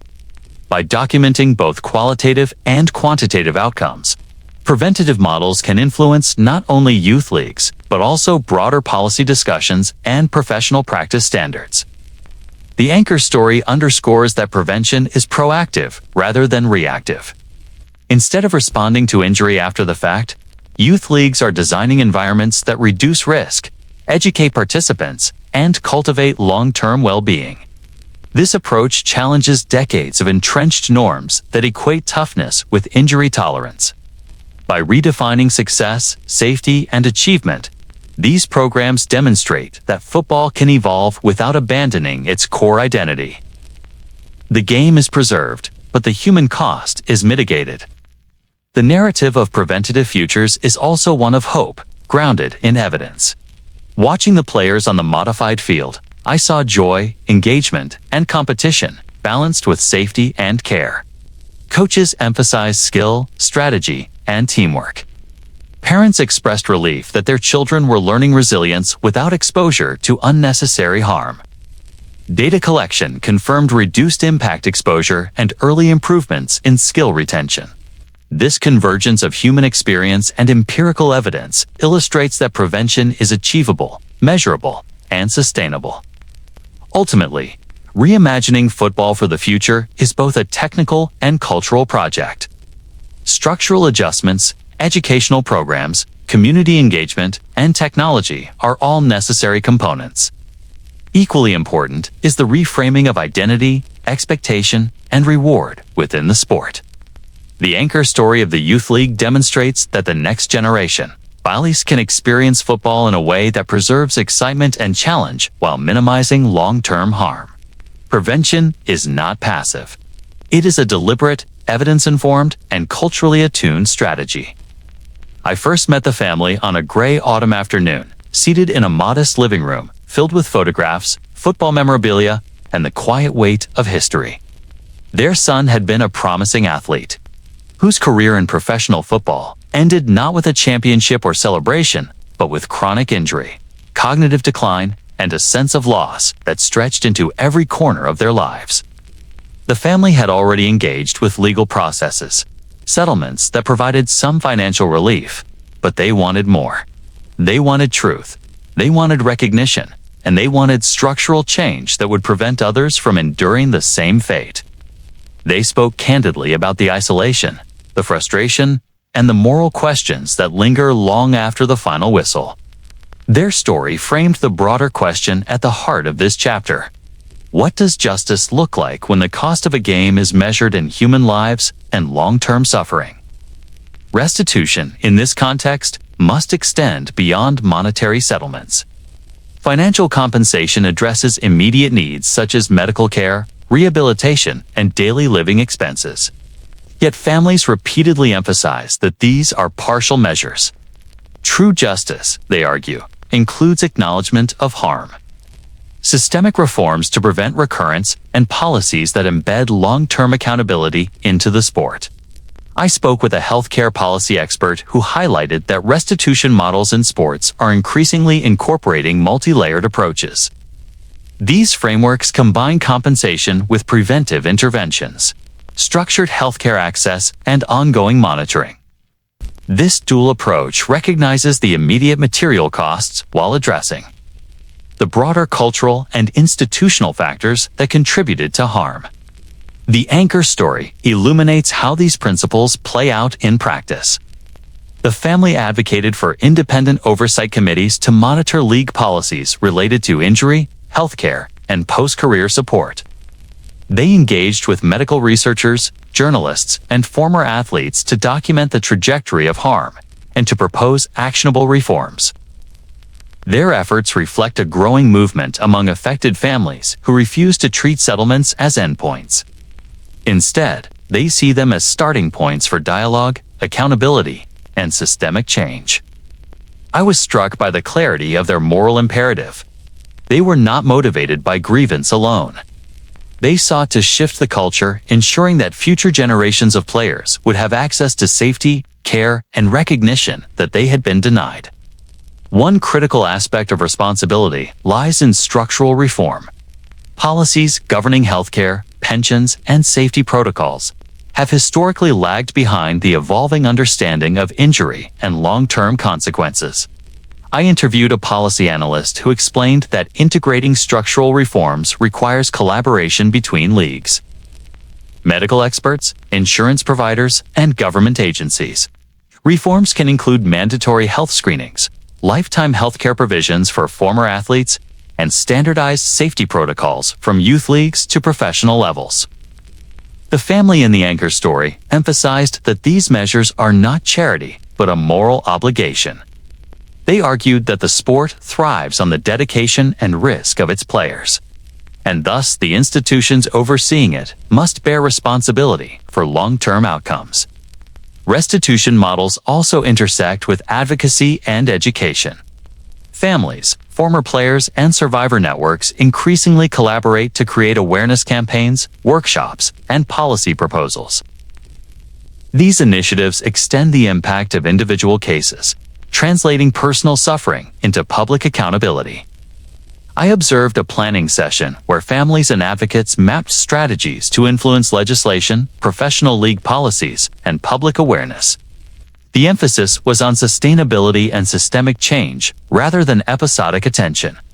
By anchoring reform in lived experience, these efforts connect moral responsibility with practical intervention.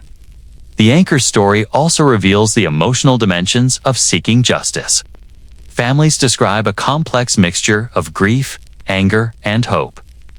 They grapple with the consequences of career-related injury, not only for the athlete, but for siblings, spouses, and children who inherit the ripple effects. Financial strain, emotional burden, and shifts in family dynamics underscore that harm is rarely confined to the individual. I spoke with a psychologist who works with families of injured athletes, noting that addressing these systemic harms requires understanding both individual and relational consequences. Justice, therefore, encompasses material, structural, and emotional recognition. Policy frameworks designed to address these harms are evolving. Some models propose lifetime healthcare coverage that includes both physical and cognitive rehabilitation. Others suggest pension enhancements that account for shortened careers and the cumulative risk of injury. Safety reforms, informed by research on concussion, musculoskeletal trauma, and chronic pain management, are increasingly integrated into youth and professional levels. I spoke with a legal scholar who emphasized that embedding these frameworks into league contracts and governing rules is essential. Without systemic enforcement, well-intentioned reforms risk being symbolic rather than substantive. The Anchor family recognized this challenge, advocating for enforceable standards that outlast individual settlements. Accountability also extends to education and transparency. Families often find that part of the injustice lies in misinformation or concealment regarding risks.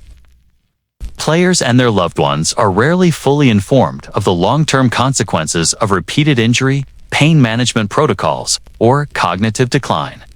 By creating public-facing educational programs, advocacy networks, and transparent reporting mechanisms, these gaps can be addressed. I observed a community workshop in which former players shared their experiences with families, supplemented by medical professionals explaining both risks and strategies for prevention. This integration of lived experience and expert guidance forms a template for responsible practice. The Anchor story additionally highlights the importance of recognition beyond the immediate circle of injury. Cultural acknowledgement of harm, public discourse that reframes valorization of pain, And institutional apologies or affirmations can validate experience in ways that monetary compensation alone cannot. I spoke with a historian who chronicled the evolution of football culture, noting that recognition has often lagged behind evidence of harm. Families advocating for acknowledgement are demanding not only policy change, but a shift in cultural perception. One that values health, integrity, and long-term well-being alongside performance. Restitution and structural reform are intertwined. Financial compensation enables access to healthcare, rehabilitation, and education. Policy change institutionalizes protective measures, and cultural recognition validates lived experience. Together, these elements form a comprehensive vision of justice. I observed the family mapping these components into an advocacy strategy, emphasizing that each element reinforces the others. Settlement without reform leaves risk unmitigated. Policy without acknowledgement risks alienation and mistrust. Cultural change without enforcement risks superficiality. Their approach reflects a sophisticated understanding of systemic responsibility.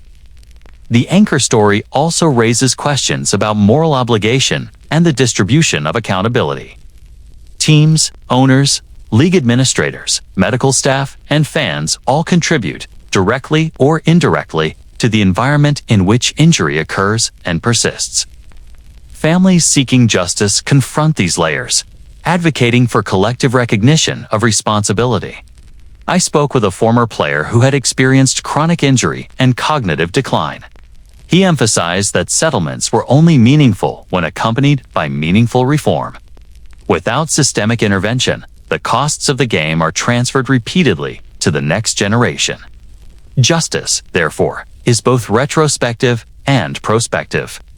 The narrative of responsibility extends to prevention. Advocacy driven by families and survivors emphasizes that restitution is insufficient if the underlying culture remains unchanged. Pilot programs in youth leagues, revised medical protocols, and policy mandates represent investments in the future.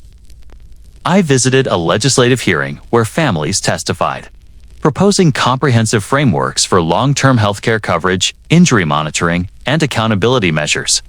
Their testimony highlighted that the moral imperative is not only to repair past harm, but to design a system that anticipates and mitigates future harm. In reflecting on the anchor story, it becomes clear that justice is multidimensional. Financial settlements provide immediate relief. Structural reforms establish lasting safeguards.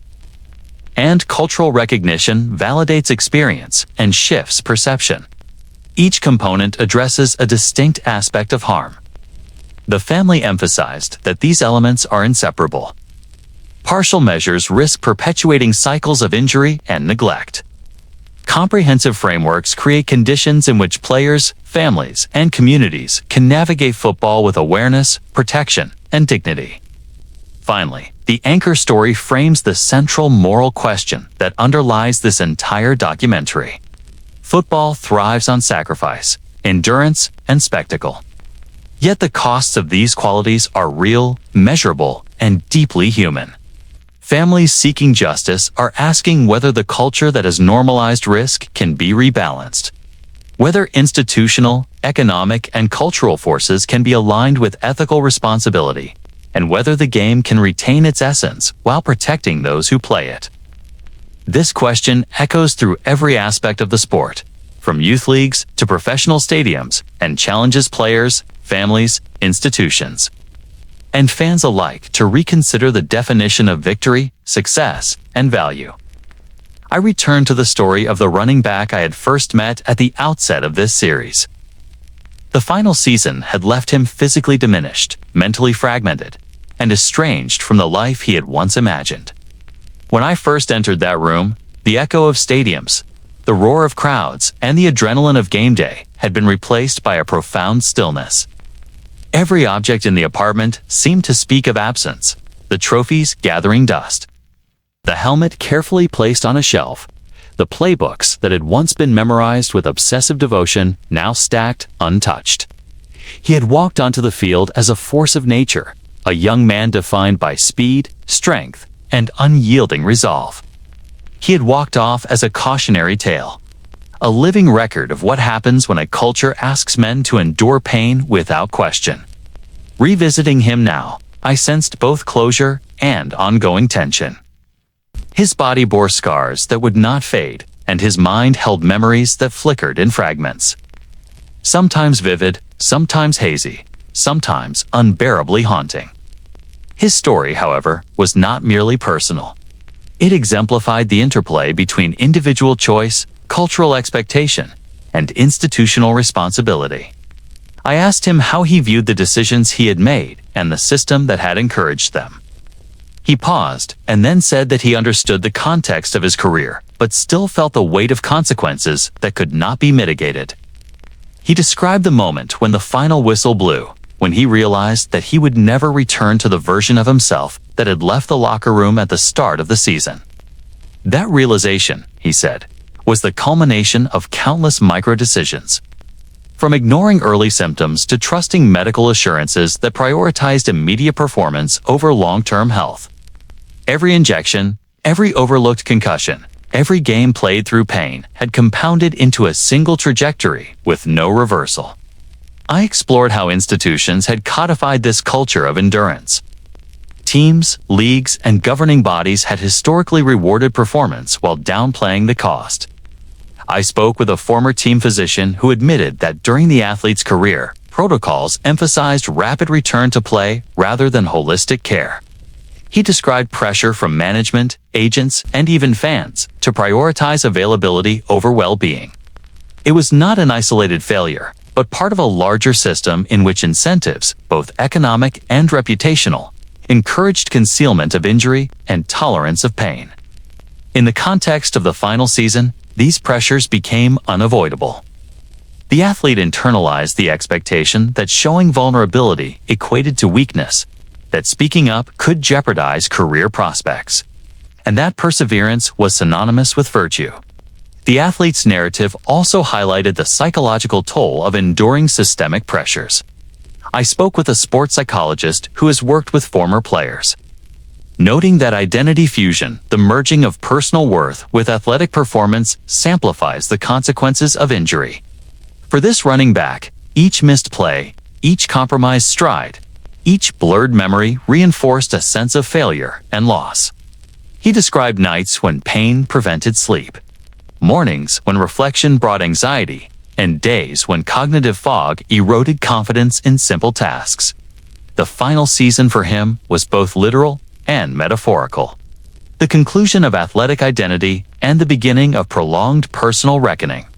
I then examined the broader social consequences.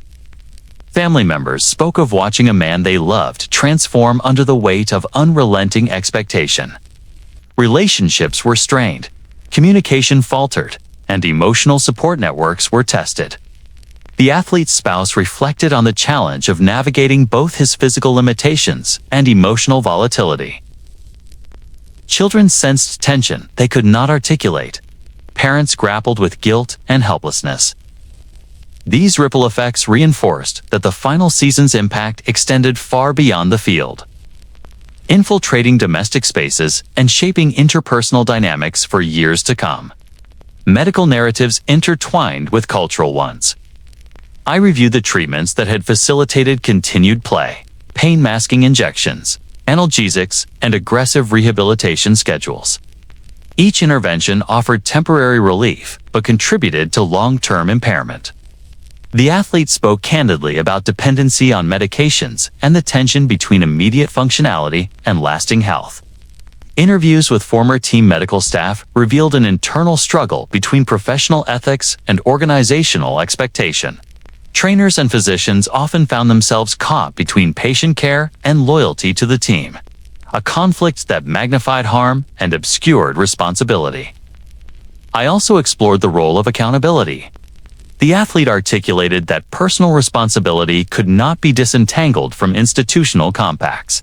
He recognized choices he had made, but emphasized that those decisions were informed by a culture that valorized risk, celebrated endurance, and normalized pain as a badge of honor. He explained that systemic acknowledgement of this dynamic was critical to understanding both individual and collective responsibility. His insight underscored a recurring theme of the documentary. True comprehension of the culture requires simultaneous analysis of the personal and the institutional, the micro and the macro. Economic dimensions further complicated the narrative. Contracts, incentives, and performance bonuses had framed the cost-benefit analysis of every decision. The athlete explained that the promise of financial security and career longevity frequently overshadowed health concerns. Agents, management, and league policies created an environment where the choice to play, even under duress, felt rational. In hindsight, he observed, this calculus did not diminish personal responsibility, but contextualized it within a network of structural pressures that left few alternatives. The trajectory of post-career life reflected cumulative harm. Cognitive assessments revealed gaps in memory and processing speed. Physical examinations documented chronic musculoskeletal injury and joint degeneration. Mood evaluations indicated depressive episodes and periods of heightened irritability. Each metric was a data point, a testament to the aggregate impact of sustained physical and psychological stress. Yet statistics alone cannot capture lived experience. In conversation, the athlete expressed frustration at how impersonal evaluations could feel in comparison to the day-to-day reality of navigating pain, limitation, and altered identity. The anchor story converges with broader systemic reflection. I reviewed policies and initiatives aimed at addressing the consequences of long-term injury, ranging from post-career medical programs to player advocacy networks. The athlete engaged with these programs selectively, recognizing their value while noting limitations. He emphasized that true change would require more than intervention programs. It would necessitate cultural shift, accountability, and recognition of the human cost of performance-driven systems. His reflections encapsulated a tension that permeates football culture, the juxtaposition of tradition, spectacle, and evolving understanding of health. Returning to the athlete's narrative illuminated the emotional complexity of reckoning. He articulated moments of gratitude for mentors, teammates, and fans who had supported him, yet juxtaposed these with unresolved anger toward systems that perpetuated harm. I spoke with a family therapist who emphasized that this ambivalence is characteristic of athletes, navigating the aftermath of a career marked by high stakes and chronic injury. Reconciliation is neither linear nor complete. It is a process informed by memory, emotion, and emerging insight. I also revisited the concept of the final season. It became clear that this was not simply a temporal marker, but a lens through which to understand cumulative consequences. The final season represents the point at which the interplay of physical wear, cognitive decline, and cultural expectation reaches a threshold beyond which reversal is unlikely. For the athlete, this season crystallized identity, loss, and the ramifications of systemic pressures in a way that previous years had only foreshadowed. As the conversation drew to a close, we reflected on accountability. The athlete expressed a desire for future players to have knowledge, resources, and protective measures that were unavailable to him. He acknowledged the role of personal choice, but insisted that informed autonomy could only exist within a system that provides transparency, prioritizes health, and enforces responsibility. His perspective reinforced the documentary's overarching theme that personal narratives illuminate systemic truths, and that true understanding emerges from the intersection of experience, analysis, and moral inquiry. Ultimately, revisiting the original final season offered both resolution and ongoing reflection. The athlete's trajectory, while shaped by individual decisions, also revealed the weight of structural compacts, cultural expectation, and institutional inertia. By synthesizing his experience with broader trends in policy, medicine, economics, and culture, a comprehensive portrait emerges, one that situates personal suffering within a system that simultaneously enables, rewards, and neglects. The final season becomes both a lived reality and a symbol of the moral and practical dilemmas inherent in professional football. In closing, the anchor story demonstrates that personal reckoning is inseparable from systemic evaluation. The athlete's narrative embodies the human consequences of a culture that valorizes endurance at the expense of well-being. It highlights the complexities of responsibility, the intertwining of choice and compulsion, and the imperative for institutional accountability. His reflections provide insight not only into the lived experience of players, but also into the ethical and practical considerations necessary for reform. A personal story, when viewed alongside systemic analysis, crystallizes the stakes of culture, policy, and practice in a sport that continues to captivate and challenge the men who play it. I return in thought to the silence that marked the opening of this series, the emptiness of a stadium long after the crowd has departed. The stillness of turf pressed under cleats that once sprinted with purpose and power.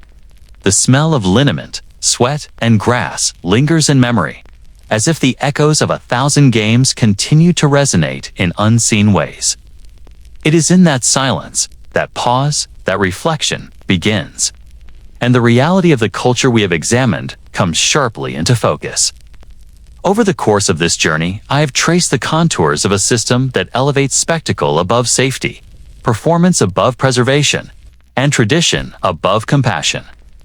The cost of that elevation is visible in the bodies, minds, and lives of the men who inhabit this world, and in the quiet suffering of families, communities, and futures disrupted.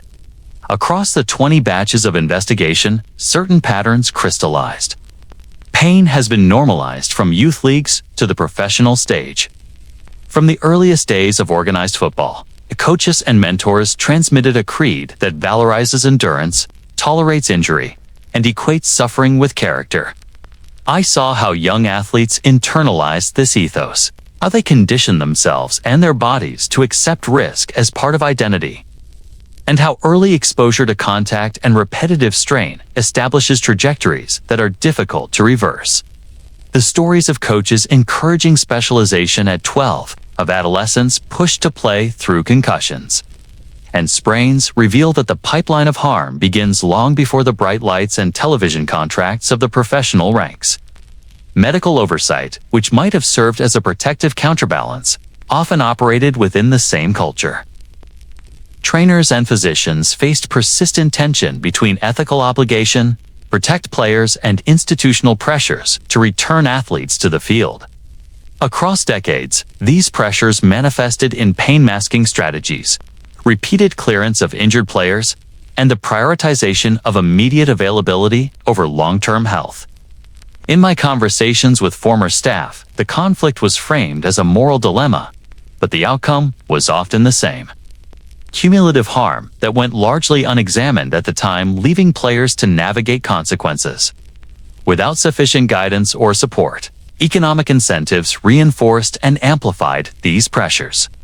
Contracts, signing bonuses, roster spots, and agent negotiations created environments where the rational decision for a player was frequently to continue competing despite injury. Short career spans heightened the urgency. Each game played, each performance maintained, could translate into financial security or its absence. Yet this calculus, while understandable, did not mitigate human cost.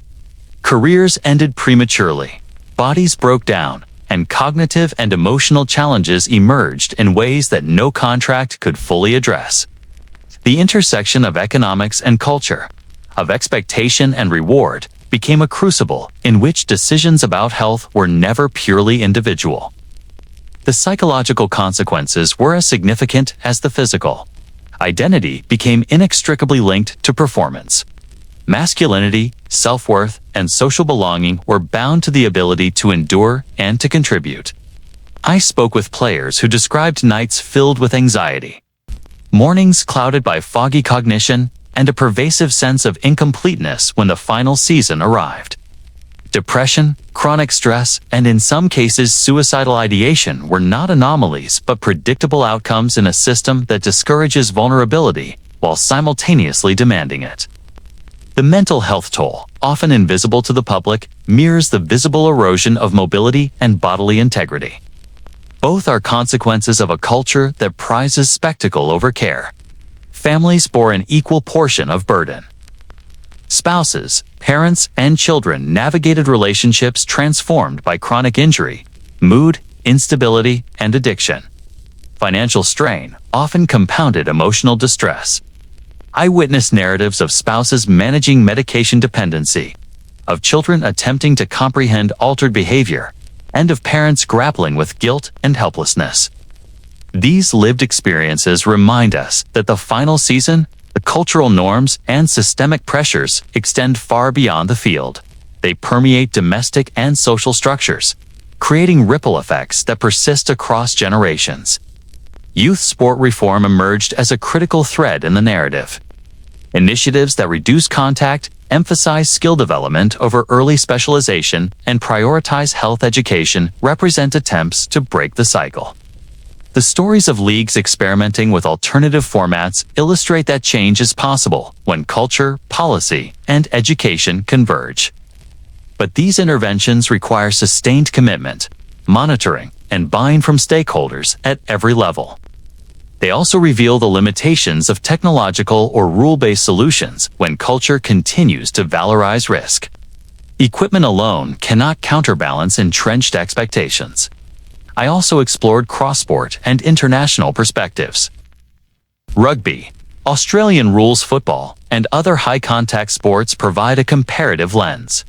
While similar injuries occur, differences in culture, regulation, and medical oversight influence outcomes. In some nations, institutional acknowledgement of risk and systematic preventive measures have altered trajectories for athletes. Yet these lessons are instructive rather than prescriptive. The NFL, embedded in American culture with its unique economic and social dynamics, must reconcile these insights with local realities, recognizing that meaningful change requires more than isolated policy adjustments. Emerging hope has been a constant companion in this investigation. Former players advocating for better care, survivor networks, and community-based initiatives demonstrate that grassroots efforts can affect tangible improvement. Clinics tailored to post-career health, programs addressing cognitive decline, and mental health resources all represent steps forward. Yet the need remains profound. Comprehensive change requires alignment across culture, medicine, economics, and governance. Individual initiatives, while impactful, cannot substitute for systemic accountability. As I reflect the athlete stories, the family narratives, the medical insights, and the cultural analyses converge into a singular ethical question. What does it mean to love the game while refusing to let it destroy those who play it? The answer is neither simple nor singular. It demands recognition of human cost, acknowledgement of systemic failure, and a commitment to recalibrating cultural norms. It requires honesty about the limitations of past interventions, transparency in current practices, and courage to envision a future that privileges health alongside performance. Policy recommendations grounded in evidence and observation emerge from this synthesis. Comprehensive health monitoring, mandatory reporting of injuries, independent oversight of medical decisions, and integration of mental health support into player care frameworks are essential. Youth participation must emphasize safety, skill, and education, while re-evaluating early specialization and exposure to repetitive contact. Economic structures that create incentives for unsafe participation must be addressed to ensure that players are not forced into untenable decisions. Across every level, culture and policy must be aligned to support the well-being of those who dedicate themselves to the sport. The narrative also underscores the importance of narrative itself. Documentation, interviews, and reflective inquiry illuminate patterns that are otherwise invisible. When the stories of individuals intersect with data, policy, and culture, we achieve a comprehensive understanding of systemic impact. It is in these convergences that meaningful insights arise, revealing both the successes and failures of existing frameworks. Returning, finally, to the initial image of the empty stadium, I sense both melancholy and clarity.